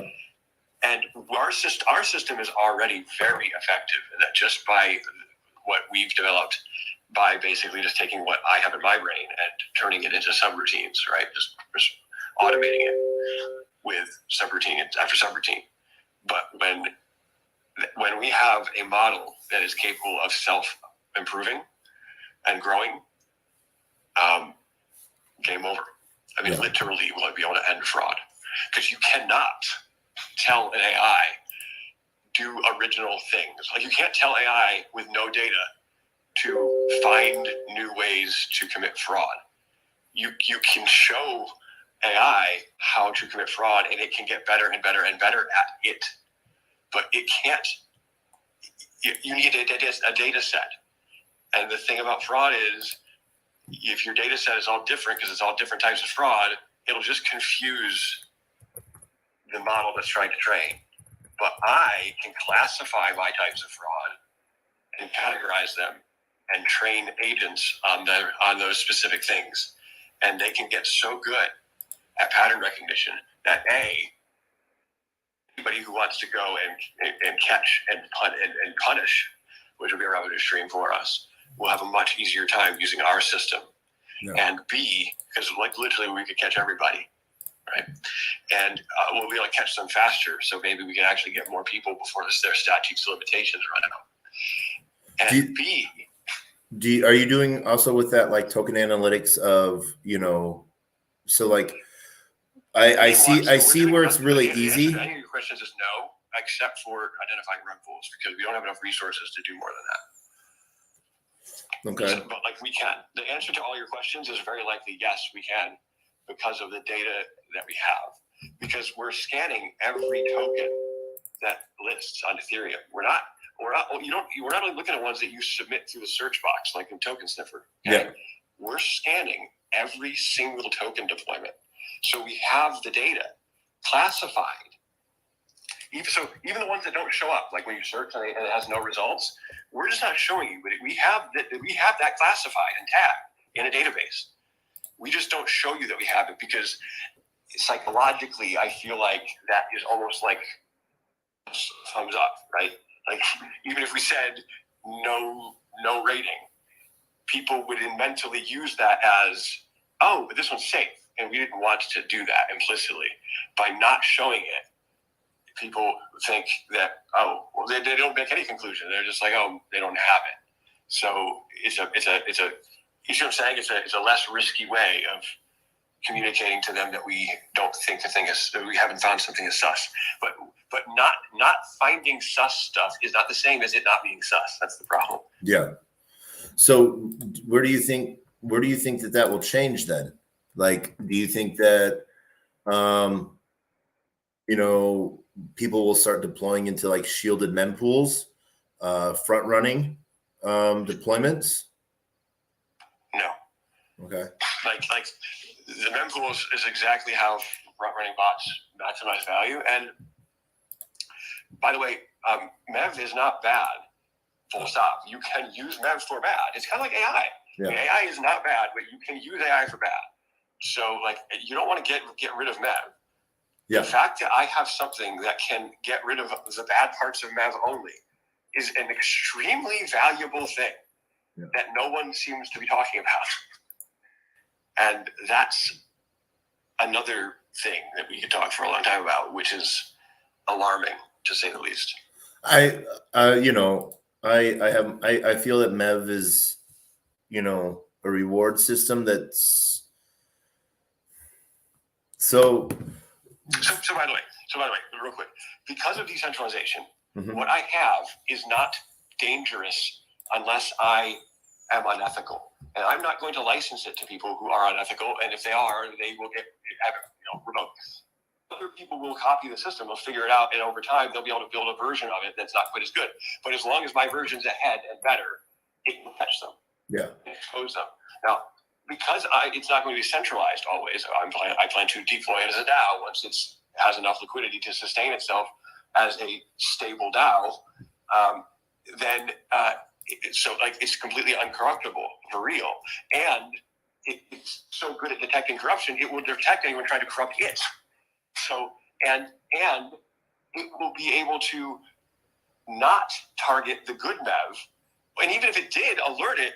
Right, everyone. It's not like people will go, "Oh, that's good MEV." Like it's not going to like suddenly classify it as bad just because, which a human could do if they're corrupt, right? Yeah. So like, it actually is like an extremely good thing for the ecosystem, because the people who maximize value, MEV, they get more. Their maximum goes up if they're sharing it with fewer people. And you can actually targetedly only take away the share of the bad guys, and leave the free market open contest to happen naturally. Because it doesn't, like these NLPs aren't going to give way to FUD. they're not going to care if you were trying to like throw mud at your competitor in the press, right? No. Like, that's not going to affect them.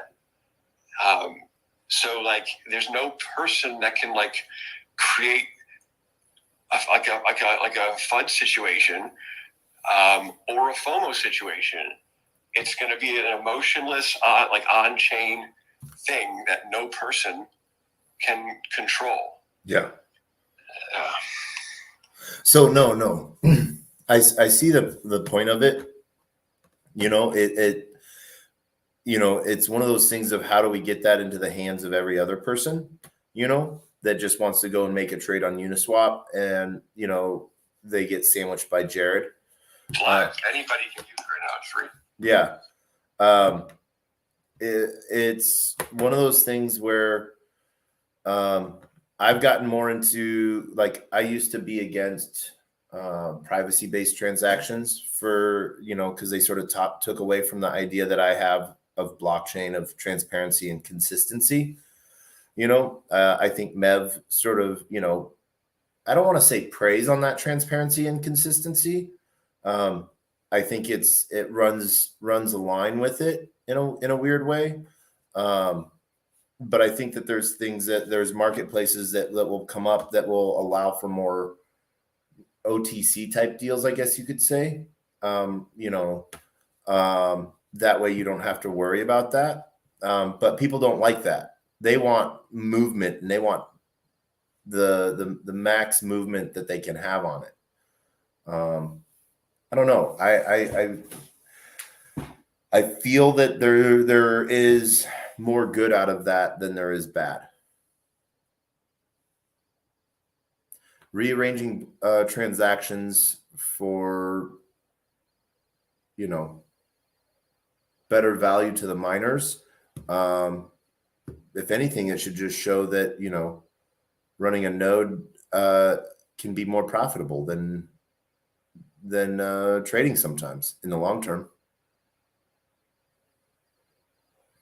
I remember seeing there was once a diagram like a few years ago. It was before Ethereum moved to proof of stake, when it was still proof of work, that if someone had started up a node when ETH was $100, you know, it would have cost roughly 3,500 if you took in hardware and everything like that. 3,500 to start up. And if they ran that node constantly, that they would have over $1 million just from providing service to the network. Which one was this? On ETH, you know, if someone was just if they When just. was this? I saw it maybe, I want to say like a year and a half ago or so. Yeah, there you go. Yeah, this was before the fork. Yeah, you know, this was also a year and a half ago would be prime time. Yeah. Like that's peak volume. And literally a year and a half ago is the most the volume has ever been on the chain. By the way, yeah, right now is literally like this week is the least amount of volume that crypto has ever seen since like early 2020.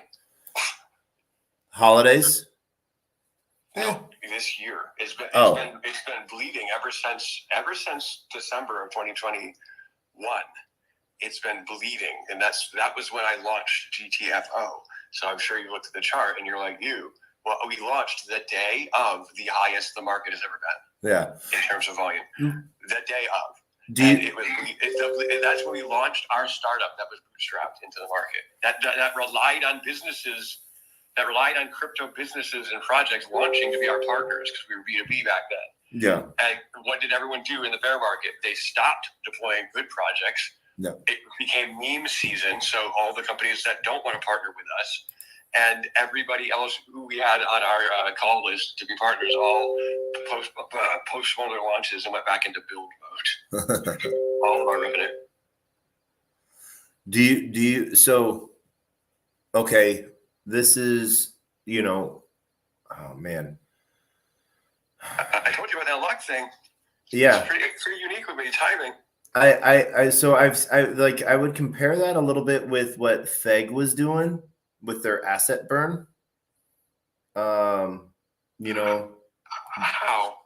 So every part of every transaction, there's the locked liquidity pool piece, and this is just a comparison, not saying like here's a competitor, but it was out of every transaction, a piece went to the asset pool that was locked, so that there was a minimum, the floor value, no matter what, would always rise.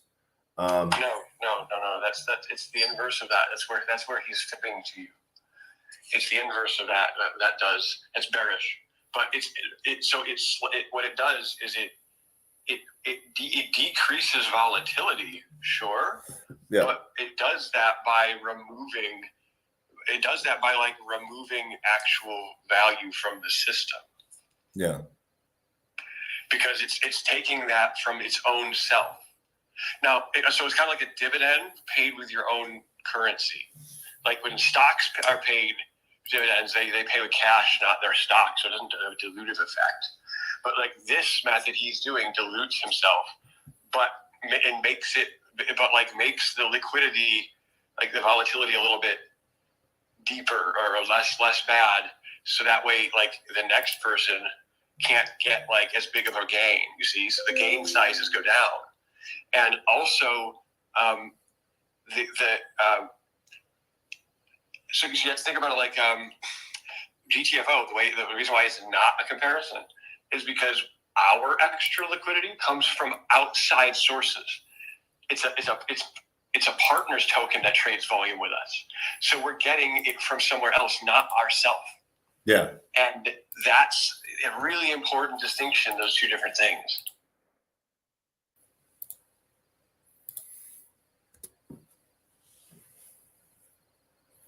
Okay. Yeah, no. I see sort of the case on this piece. So this part of the tokenomic pieces has been sort of sporadic and sharded, I guess you could say. Break it down from start to finish again, one more time. Okay, so this is GTFO, not Rug Radar. Yep. So by the way, Rug Radar, when we launch, will be the first project that GTFO has, and it will pull GTFO up a lot. But basically, 1.9% of every ecosystem partner's daily trade volume will be transacted into our liquidity pool through the normal Uniswap contract route by buying GTFO tokens and then locking those tokens. Yeah. Now, so that's locked liquidity, and then it will unlock in 90 days. But presumably in those 90 days, especially if it's not November 18th, 2021, when we launched, that we will have signed more business, and or your business will have grown as well, because our partners it's integrated into their contracts, this API hook. So they just launched, right, when they're assessing this tax. So they should have grown as well. So by the time that liquidity unlocks, they're not just swapping back the 1.9%. That same day, they're also putting another 1.9% in for that day volume. It's still going, right? Yeah. And it's 1.9% being assessed on presumably a larger value amount of token, right? Amount of money, higher volume, if their cap grows too. So what this does is it creates an accelerating uplift of the better the market does, the better we do, the better the real companies perform that actually have real revenue streams and real business models. And it compounds.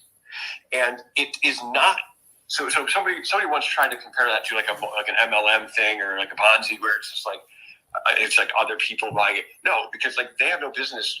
There's nothing that values them adding like partners to themselves. It doesn't go downstream any more than that. It's just, if you're in our ecosystem, that's the relationship.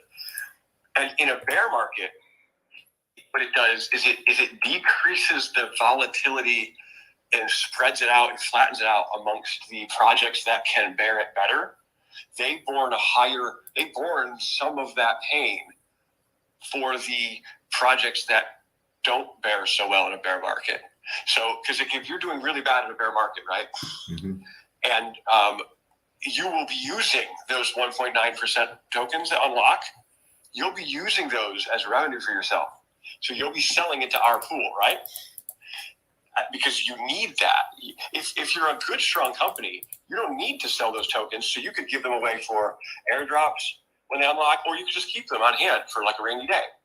And in a bear market, the good, strong companies could choose to hold them past the 90 days. They can hold them through the whole bear market to help everyone else. And the companies that need it can liquidate their 1.9% of the GTFO taxes and create revenue for them to sustain their own liquidity. Yeah. Do you see how that will like and our price it'll be kind of like through our liquidity pool, sure, but our price shouldn't go down any because we'll continue to thrive as those are still transactions, right? Yeah. Into our liquidity pool. So it's very interesting how this is it's truly a positive sum tokenomic loop, which is kind of like the holy grail. We've all like talked about it, but I don't know of a single other project that has a demonstrably positive sum loop. At best, they have a deflationary thing like Bitcoin, right? It's just deflationary. That's it. You burn. It's not a positive sum game because there's always still somebody losing on the other side of that trade, right? Mm-hmm.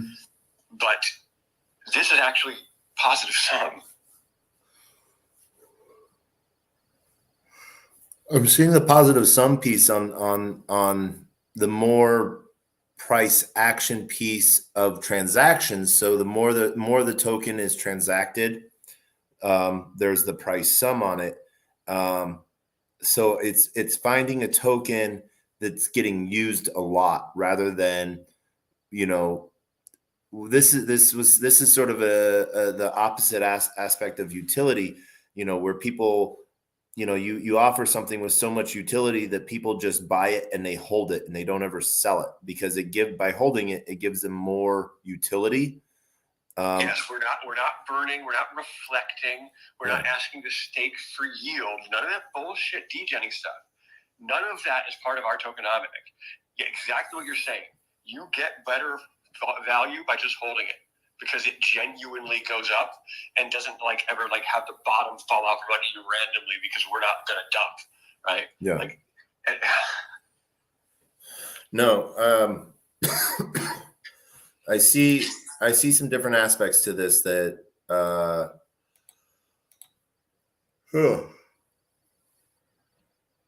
that's interesting, especially if used in an aspect of like tokenomics with like game tokens and stuff like that. Well, guess what? If you only lock 0.9% of the liquidity, if you only have 0.9% of that liquidity unlocked, and you keep that 1%, and you burn it. So we keep our 1%, 1% of your fees for free. Yeah. If you do that, then you do that without a lapse in continuity, without a break in continuous coverage. Then you're reimbursed for any liquidity crisis you have. We will do a fee too for you. Yeah. And that will be paid for and borne by all of the other companies that do it now because it's just 1% of it costs them 1% of their daily transaction volume. And they can secure themselves from an actual crisis.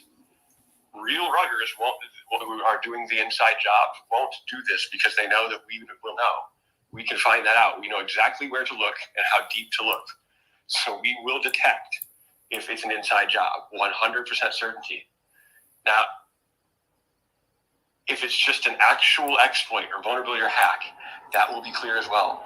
And then we will just pay for it out of this fund. We'll take that 1% that you let go away, and we will take it out of the pool ourselves and put it into a fund. Yeah. So that will just sit there in a fund. It'll never go up or down. It's just straight ETH. So so now what you have is a scenario where any project that doesn't do this will look sus because it costs so little and you gain so much. And now the vast majority of projects on the blockchain, the vast majority will say like liquidity on the blockchain does not get rugged. Yeah. Right, so it's Solana, it's Bitcoin, it's ETH, it's Cardano. These are the ones that are transacting the most volume. Yeah. So this pool will grow a fucking lot. Now they're not going to be able to be part of it, right? But like what I'm saying is the projects that don't rug, the projects that have the most volume are the ones that last the longest and grow the biggest. Yeah. So over time, what this means is, and because the projects that are rugging aren't going to be the ones drawing from this pool because they know they'll get caught, then the projects that actually get like rugged for real reasons is actually pretty few and far between. Yeah. And when it happens, it's really bad, right? It's like a fucking bridge compromise, right? It's like a fucking, a hot wallet hack. But when that happens, because all of these other projects will be transacting lots of volume and never drawing from this fund, we'll actually be able to afford to cover $1 billion incident, no problem. Yeah.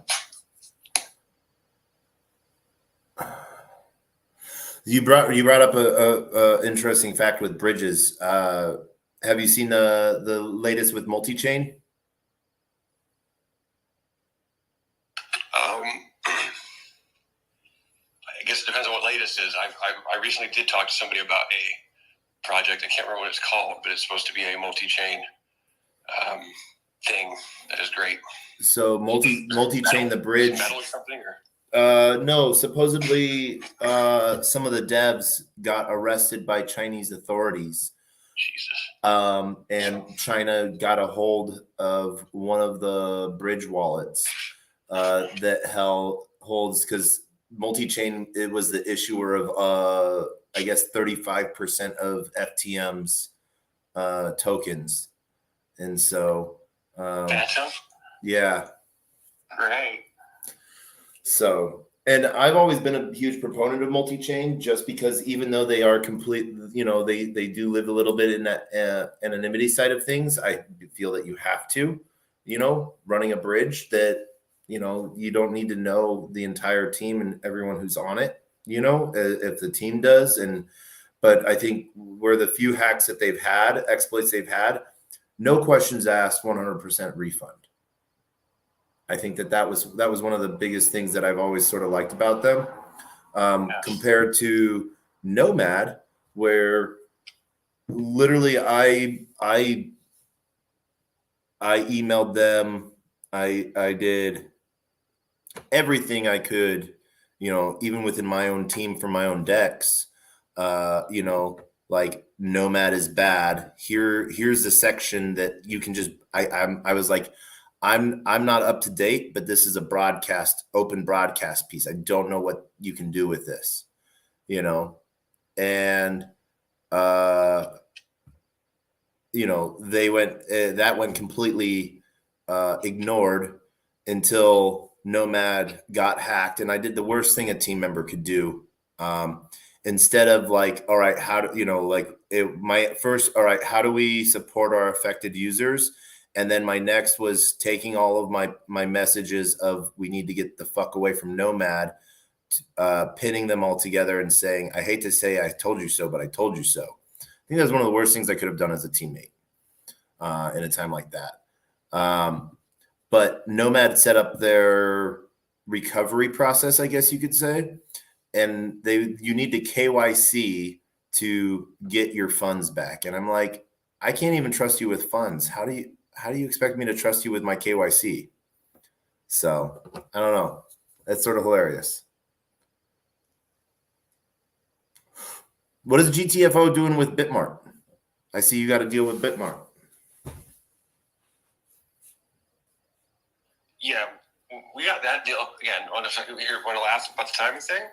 Yeah, we got that deal on December 4th. Guess what else happened on December 4th? Oh no, we didn't get that deal. We launched on December 4th on Bitmart. Okay, our big launch day. What happened on December 4th? SBF. No. December 4th, 2022. Oh. Or, sorry, 2021 rather. 2021. Let's see here. December 4th. Yeah, December 4th. 2021. Yep. What was all the news about Bitmart? Oh, SHIB, wasn't it? Or Doge? No. What? $109 million hot wallet hack. Oh, okay. Or 180 rather, I think. So our fucking big moment, all of our big announce, completely shit on by one of the largest hot wallet hacks of all time, and that went on for months. The fallout from that. Oh man. Yeah. Now December 4th is like 2 weeks after we launched. Yeah. Like we were one of the fastest centralized exchange listings, like back in that era. Like the coins that list on centralized exchanges are shit coins, and they generally took longer than that because they don't like they well, first of all, they like to degen for a while. They like to have to build up liquidity and stuff, and then the exchanges have to like buy enough of their volume, get enough of their volume to fuck them over when they list, right? Yeah. So it usually took more time than that. This was like a really fast listing announcement, and you usually have to go through all the bottom of the barrel exchanges first. You got to go through Coin Tiger and fucking bullshit one here, a LA Bank and Hotbit and all this other shit, right? Before you get to Bitmart's like a top 10. Yeah, I know the team at Bitmart. I like them. I like how you say LA token rather than low token. I always call it low token. Or L Bank. L Bank. I know the team at L Bank, KuCoin, Huobi. I've worked with them for a while, so. Yeah, no, exchange listings, you know, I like KuCoin. Exchange listings are, you know, what people don't understand is there's a lot of documentation usually behind that, you know, and yeah, it was a lot. I mean, it was not simple. Behind any real one, right? Yeah. So yeah, we had to do a full like a whole bunch of accounting and stuff. The great thing about us is, well, we're not a shit coin, so like. It wasn't like we had a bunch of wallets where all of our shit, like it's like, here's our treasury. It's this wallet. It has 30 billion tokens. Yeah. Like, there you go. Like that, but like, that's what they want to see. Yeah. Right. Because that means that like because they assume they have all that like process because they know that they get that most of the tokens they list are full of fuckery. Like, so when they see one that doesn't, I think that's why we ended up getting hit up by almost every exchange. Including KuCoin and Huobi, I don't know how to pronounce it. And by the way, not just the scam parts. We know how to validate and verify. Yeah. To do a deal. And we didn't really, except for like the top three, and we didn't. We couldn't end up doing a deal because of the market. Like, but we didn't reach out to a single exchange. We didn't like beg or apply to a single exchange for listing. They all reached out to us. Went through the steps to find me, find my Telegram, DM me. You know what I mean? That's that's another thing that's tangible and very bullish. But yeah, then it just 2021 was a good year on good projects. No. November 18th, 2021 was a bad day. December was a bad month, and it's been bad ever since. So we didn't. But what these guys were doing, right, right around the end of November, early December, is when all these in January, February of 2022, these exchanges were all in like find safe project mode, right? Yeah. They needed to find projects that wouldn't be rugging and having a bottom flop. So that's why I think what definitely helped us get a lot of attention. But sadly, they didn't realize like the implications that we were facing, which was because they knew we weren't rugging. Like the chart kind of looks ruggy. It's kind of ironic, right? But it's not that we were rugging. It's that all of our liquidity was falling out because we were no different than everyone else. We had no revenue because our B2B revenue was dried up. So all we were doing is having pre-sale tokens unlock and sell. So like they understood that, but they only understood that after like talking. So that's why they all hit us up, and then they all realized, oh shit, like. Yeah. No, I like the aspects of I was looking at the contract itself. So it's real, right? It's not just a copy paste. You look at our contract, there's a bunch of shit that you don't see everywhere else. Yeah. No, that's what I do. I look at contracts. I'm a dumb fuck like that spends my time reading contracts and putting it into notepads. Well, then you can testify that that's an original contract. You know. So all right, yeah, no. So this is sort of swinging on. Where do you think are you going to keep this token going? Yeah, GTFO.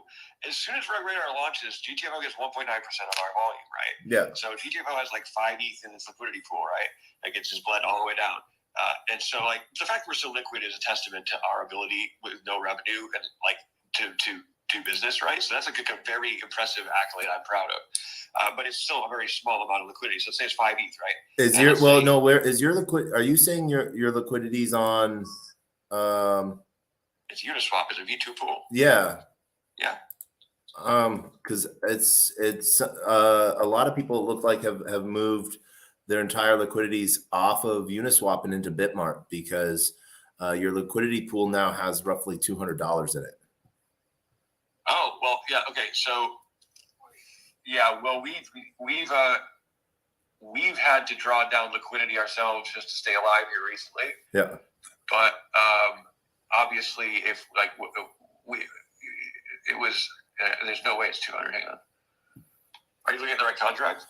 OX4E17. No, that's not us. That's not you. No. It's right. OXOA. Let me find. There's a lot of fake us because we were popular. Okay. Then I was looking at someone copied a decent contract. A lot of people did. Well, yeah, and of course it didn't work because there's an off-chain component to it. Well, these tokens all got sent to Bitmart. So our contract is OXOA. Da da da da da.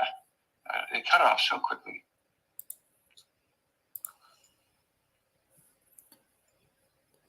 Token Dump Buster, GTFO. Which one is yeah? I think if it's called Dump Buster all spelled out and it's a WETH GTFO pool. Yep. Then I think that means you got the right one. Yeah, 354 holders. Last transaction was a day and 17 hours ago to Bitmart. A lot of transactions to Bitmart 2 days ago. Oh, really? Yeah. 100 billion tokens. Oh, yep. Oh, yeah. No, I'm looking at OXA09C. What was I looking at before? Oh, I was looking at a different. Am I looking at a different token? I'm looking at a different token. I was looking at the contract. Let me put this token in. Interesting. I'm gonna have to look into that. Yeah. Yeah, I'm gonna have to look at that. But anyway, yeah, that would be surprising because that would probably suggest that they're either going out of business or that they're certainly going to delist us. But tokens transferring out doesn't really do anything. It just means that they're going to sell through their liquidity. You know what I mean? Yeah. It would be yeah. So anyway, it would be a lot worse if a bunch of their tokens came off of that exchange and then sold through our liquidity, right? Yeah. But the point is, our market cap so we launched with a $2 million market cap, and then it went to 14 million in the first day, and then it just bled ever since. Yep. So let's just say, and I think we did like $2 million in volume our first couple of hours on GTFO. I see that. And it was like peak time, right? So let's just say we do like most coins that are launching right now, even shit coins, and I'm not talking about like the big meme coins. We're talking about like normal degening does usually around like 400K to 600K volume right now, and that's their first day. Let's just say that a real project like ours, which with Rug Radar, which is it's gonna have a big day for sure, no matter what. Yeah. Let's just say we did $1 million in volume on day one, right? And so 1.9% of that is gonna go swap for GTFO tokens, right? So that's 19 grand, and 19 grand at $1,700 ETH is 11 ETH. Yeah. Into a pool with now $200, but like let's just say it was 5 ETH. Yeah. So it's gonna double. And I was in a fucking. I was reading you the pool contract, not the token contract. The OX4E. That's that's the pair. Yeah, that's the pair contract. Yeah. So that they shouldn't have any liquidity. So I definitely have to go look into that. I've been very, very busy, right? But the point is, this does not have a lot of stuff in it anyway. Yeah. So like it's. We were at the end of the road anyway. So the point is, we have to.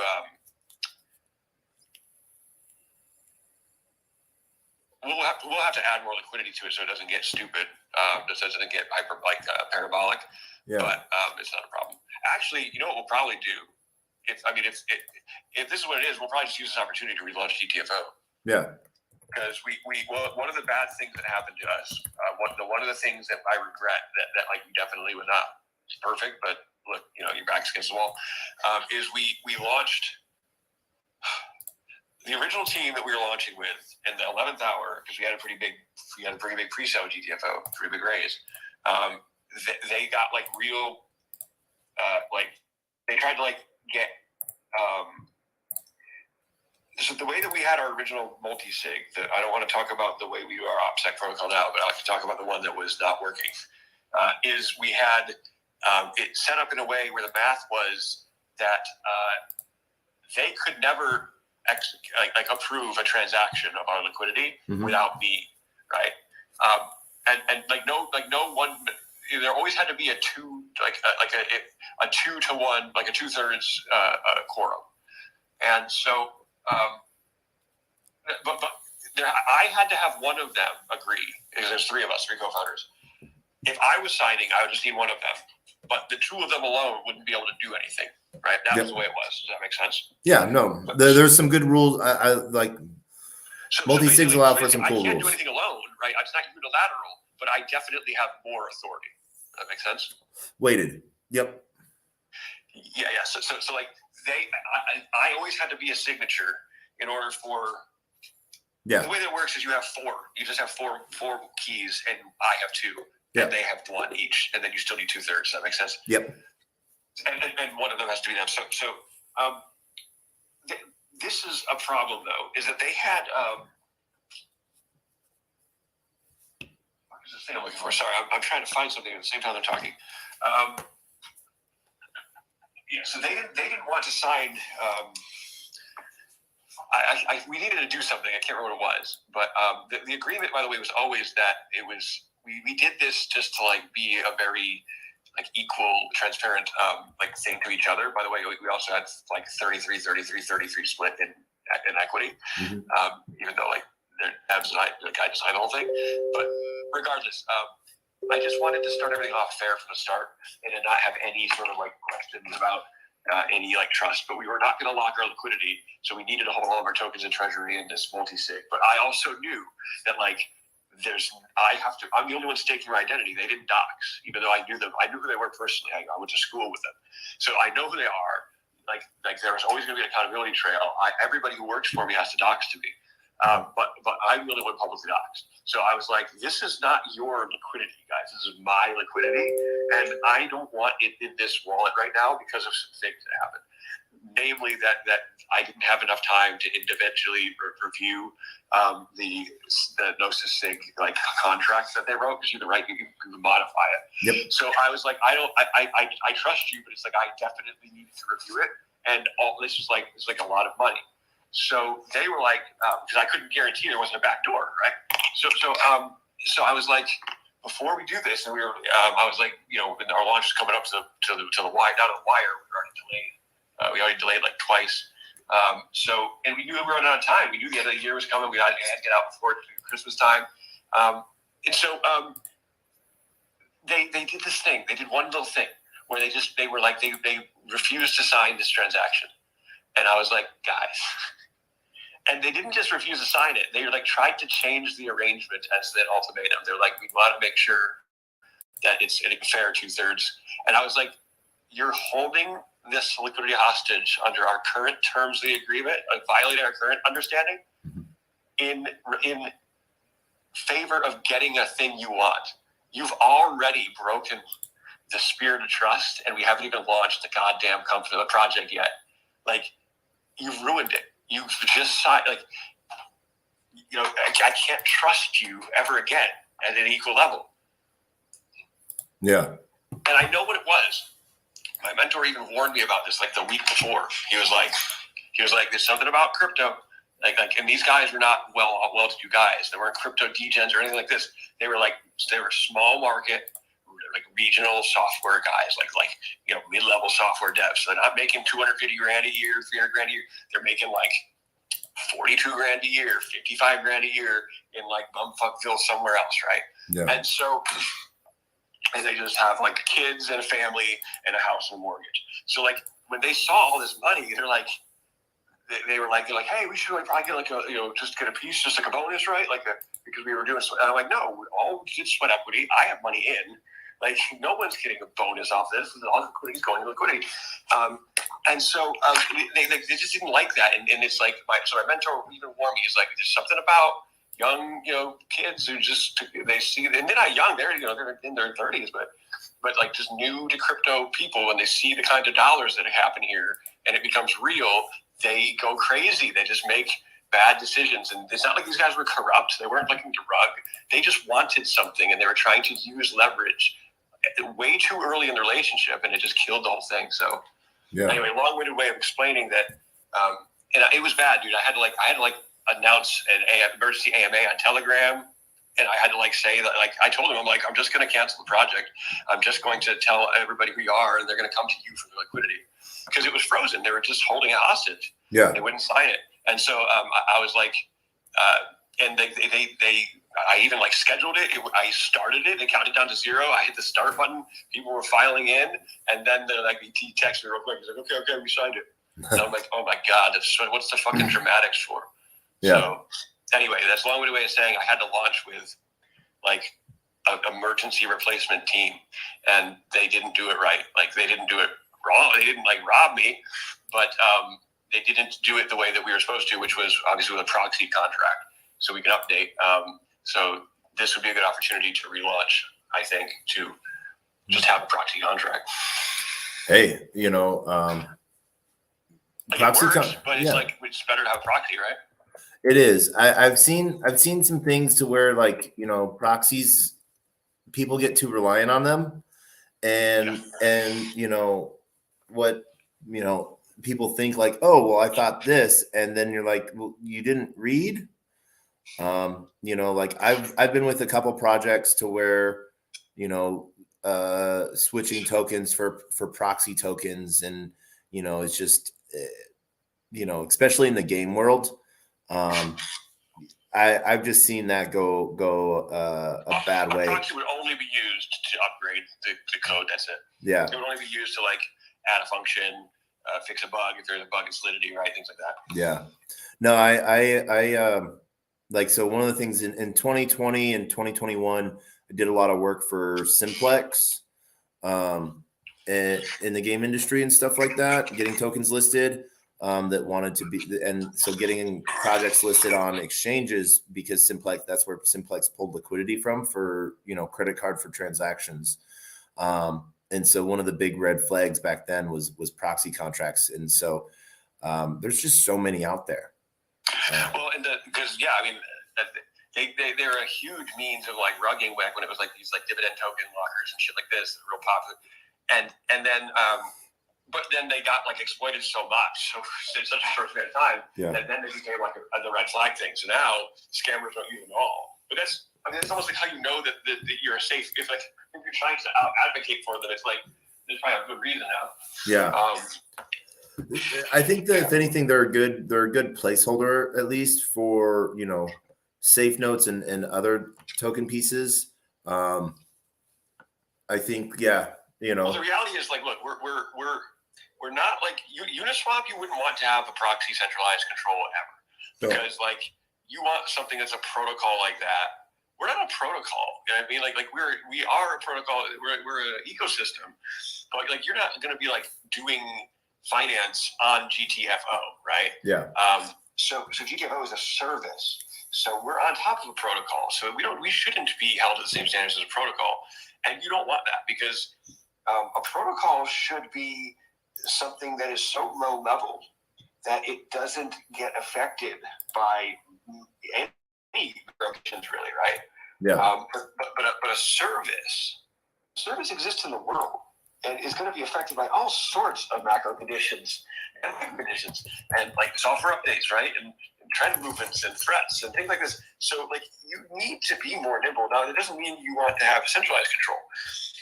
So our proxy in the long term, once we're mid cap and stable and everything, would be absolutely renounced to a DAO control, and so it would need true consensus on chain. Yeah. So you have any upgrade after that proxy, but until then, it would of course just be in our control. But we'd have very, very, very safe multi-sig OPSEC. Because we know it's our business, it's our bread and butter. We're not going to get got that way. Yeah, I like it. Oh, excuse me. I think not for lack of trying, though. Believe me, they are trying. Yeah, OPSEC is a thing where do you get so to a level of so much transparency that people know your next move? And how do you cement public trust, and saying, hey, we know what we're doing, So exactly. So we can't open source yet. That was one of the big debates, is we can't open source until we have a big enough head start to where we'll always be able to stay out in front. And like I told you, you can say, like, study history and get better at classifying AI robots, go learn, teach yourself. But you cannot say create new fraud, because it doesn't understand that. And I don't know that it really ever will, because really it doesn't understand it, like, unless it's participating in the market. Yeah. Like, but it won't be to any significant degree. It can't be just participating with the liquidity of the fraudsters. It would need to be participating with the liquidity of an institution. And it's not going to be doing that, because no institution is ever going to give all of its liquidity to a autonomous body. Kidding? Yeah. Well, I would not be surprised if there's people saying, like, slowly making pools of, like, let's try this and find out pools. So, fuck around and find out pools to sort of exactly. see. Yeah. Yeah. FAFO. That is not recommended. So you do, just so you know, I had to lower the amount that I could actually buy, but just for the fuck of it, you have a buy. Thank you. The lowest buy probably that someone could make. But I don't know. Yeah, this is.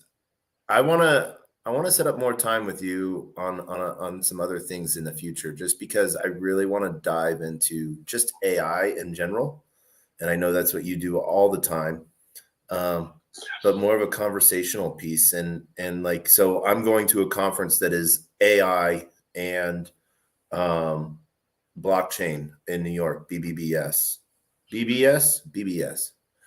is it? The 1st, 2nd, and 3rd, I think. Of Q? Yeah, it's Wednesday.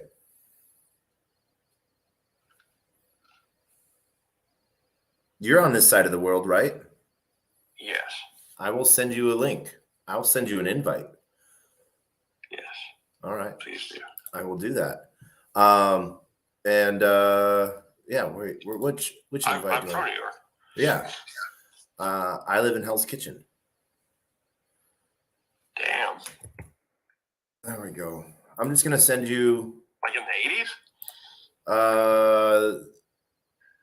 Or The 40s. Are you young? No.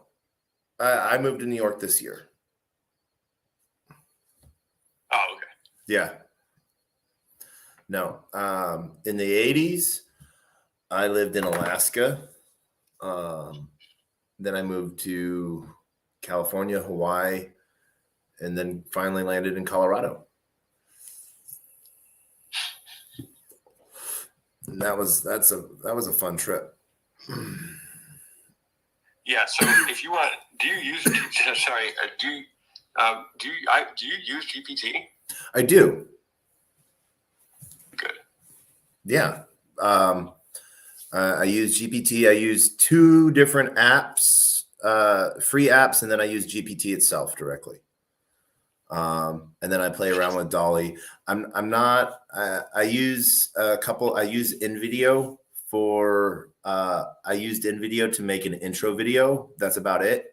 And then what's really hilarious is I use picture generators, image generators to basically make houses from famous architects with, like, different country origins or different country styles in different states. Like, if I wanted to build this house in the style of Frank Lloyd Wright, like I was Canadian but built in Hawaii. Wow. That's what I use it for. So if you want to see how serious I am with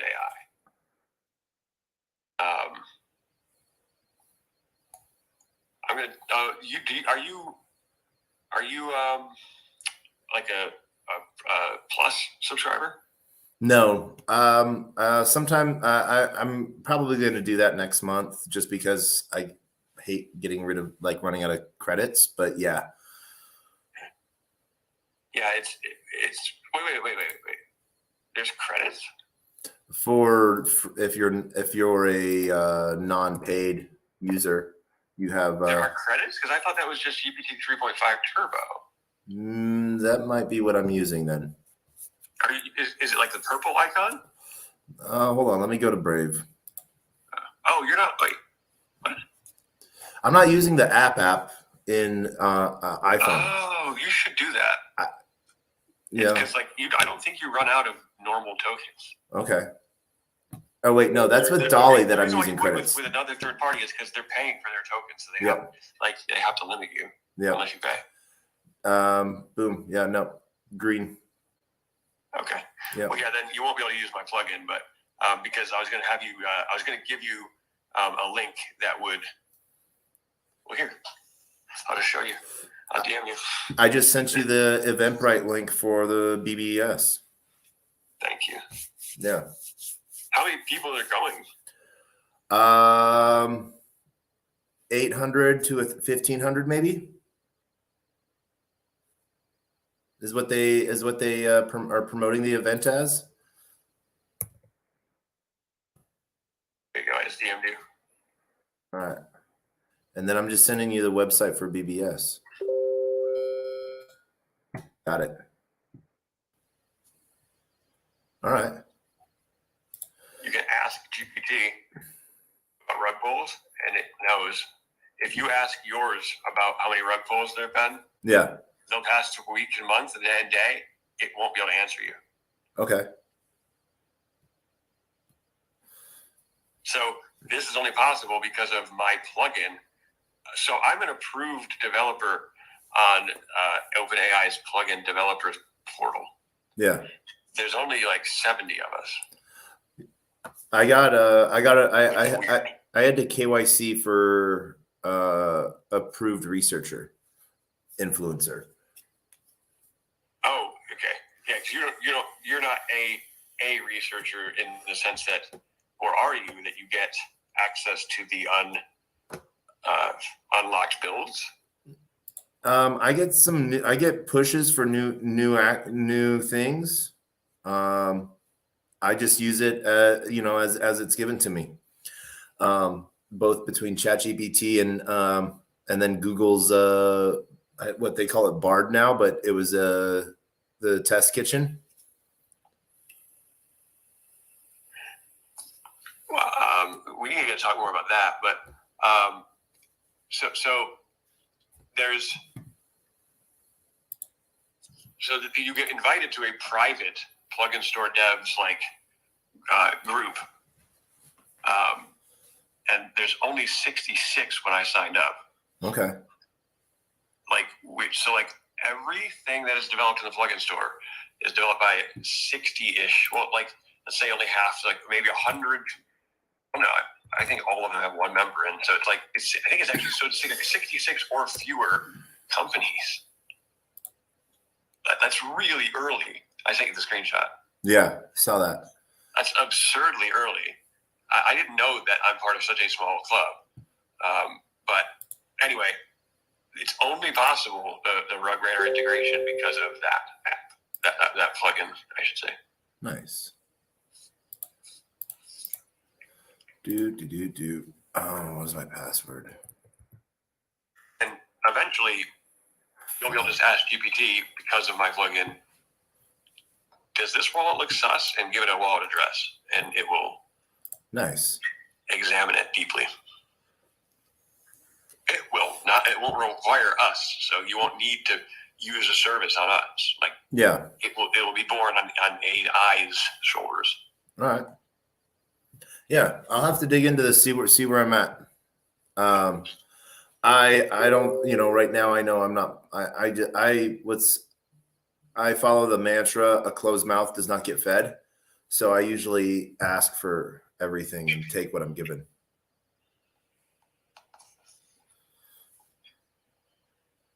I don't know what that means, but Oh, so I ask for all the permissions. oh, permission. Yeah, I ask for everything, and what do you want to do? And I'm like, let me try this. I want to try to do this. I might want to do this. So let me have access to this. Yeah. So yeah, I'll have to dig into that. Yeah. But yeah, no, interesting. So it will be nice to see new plugins as they keep coming. But congrats on being part of that small crew. Thanks, man. You know. So we're hitting that mark where I'm gonna close this up. But because I have to drive to New York tomorrow, then drive back to Rhode Island, and then take a train from Rhode Island back to New York. Because I want to do that to myself tomorrow. Yeah, that sounds fun. I'm probably going to run a Twitter space the entire time. That's actually a great idea. Yeah, hey, that's what I normally do. Yeah. And then, so before we close out, I want closing thoughts from you, and then I'm going to put you on the spot like I do everyone. Okay. Well, I guess closing thoughts. I'm not.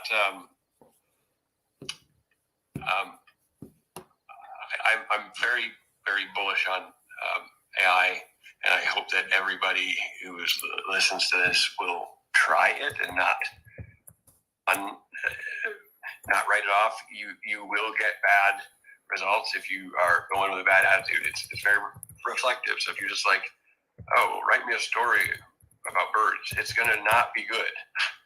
But if you are unambiguous and you put a level of detail into whatever it is you're trying, it will do anything for you, really. I mean, even 3.5, if you ask it to write you course curriculum on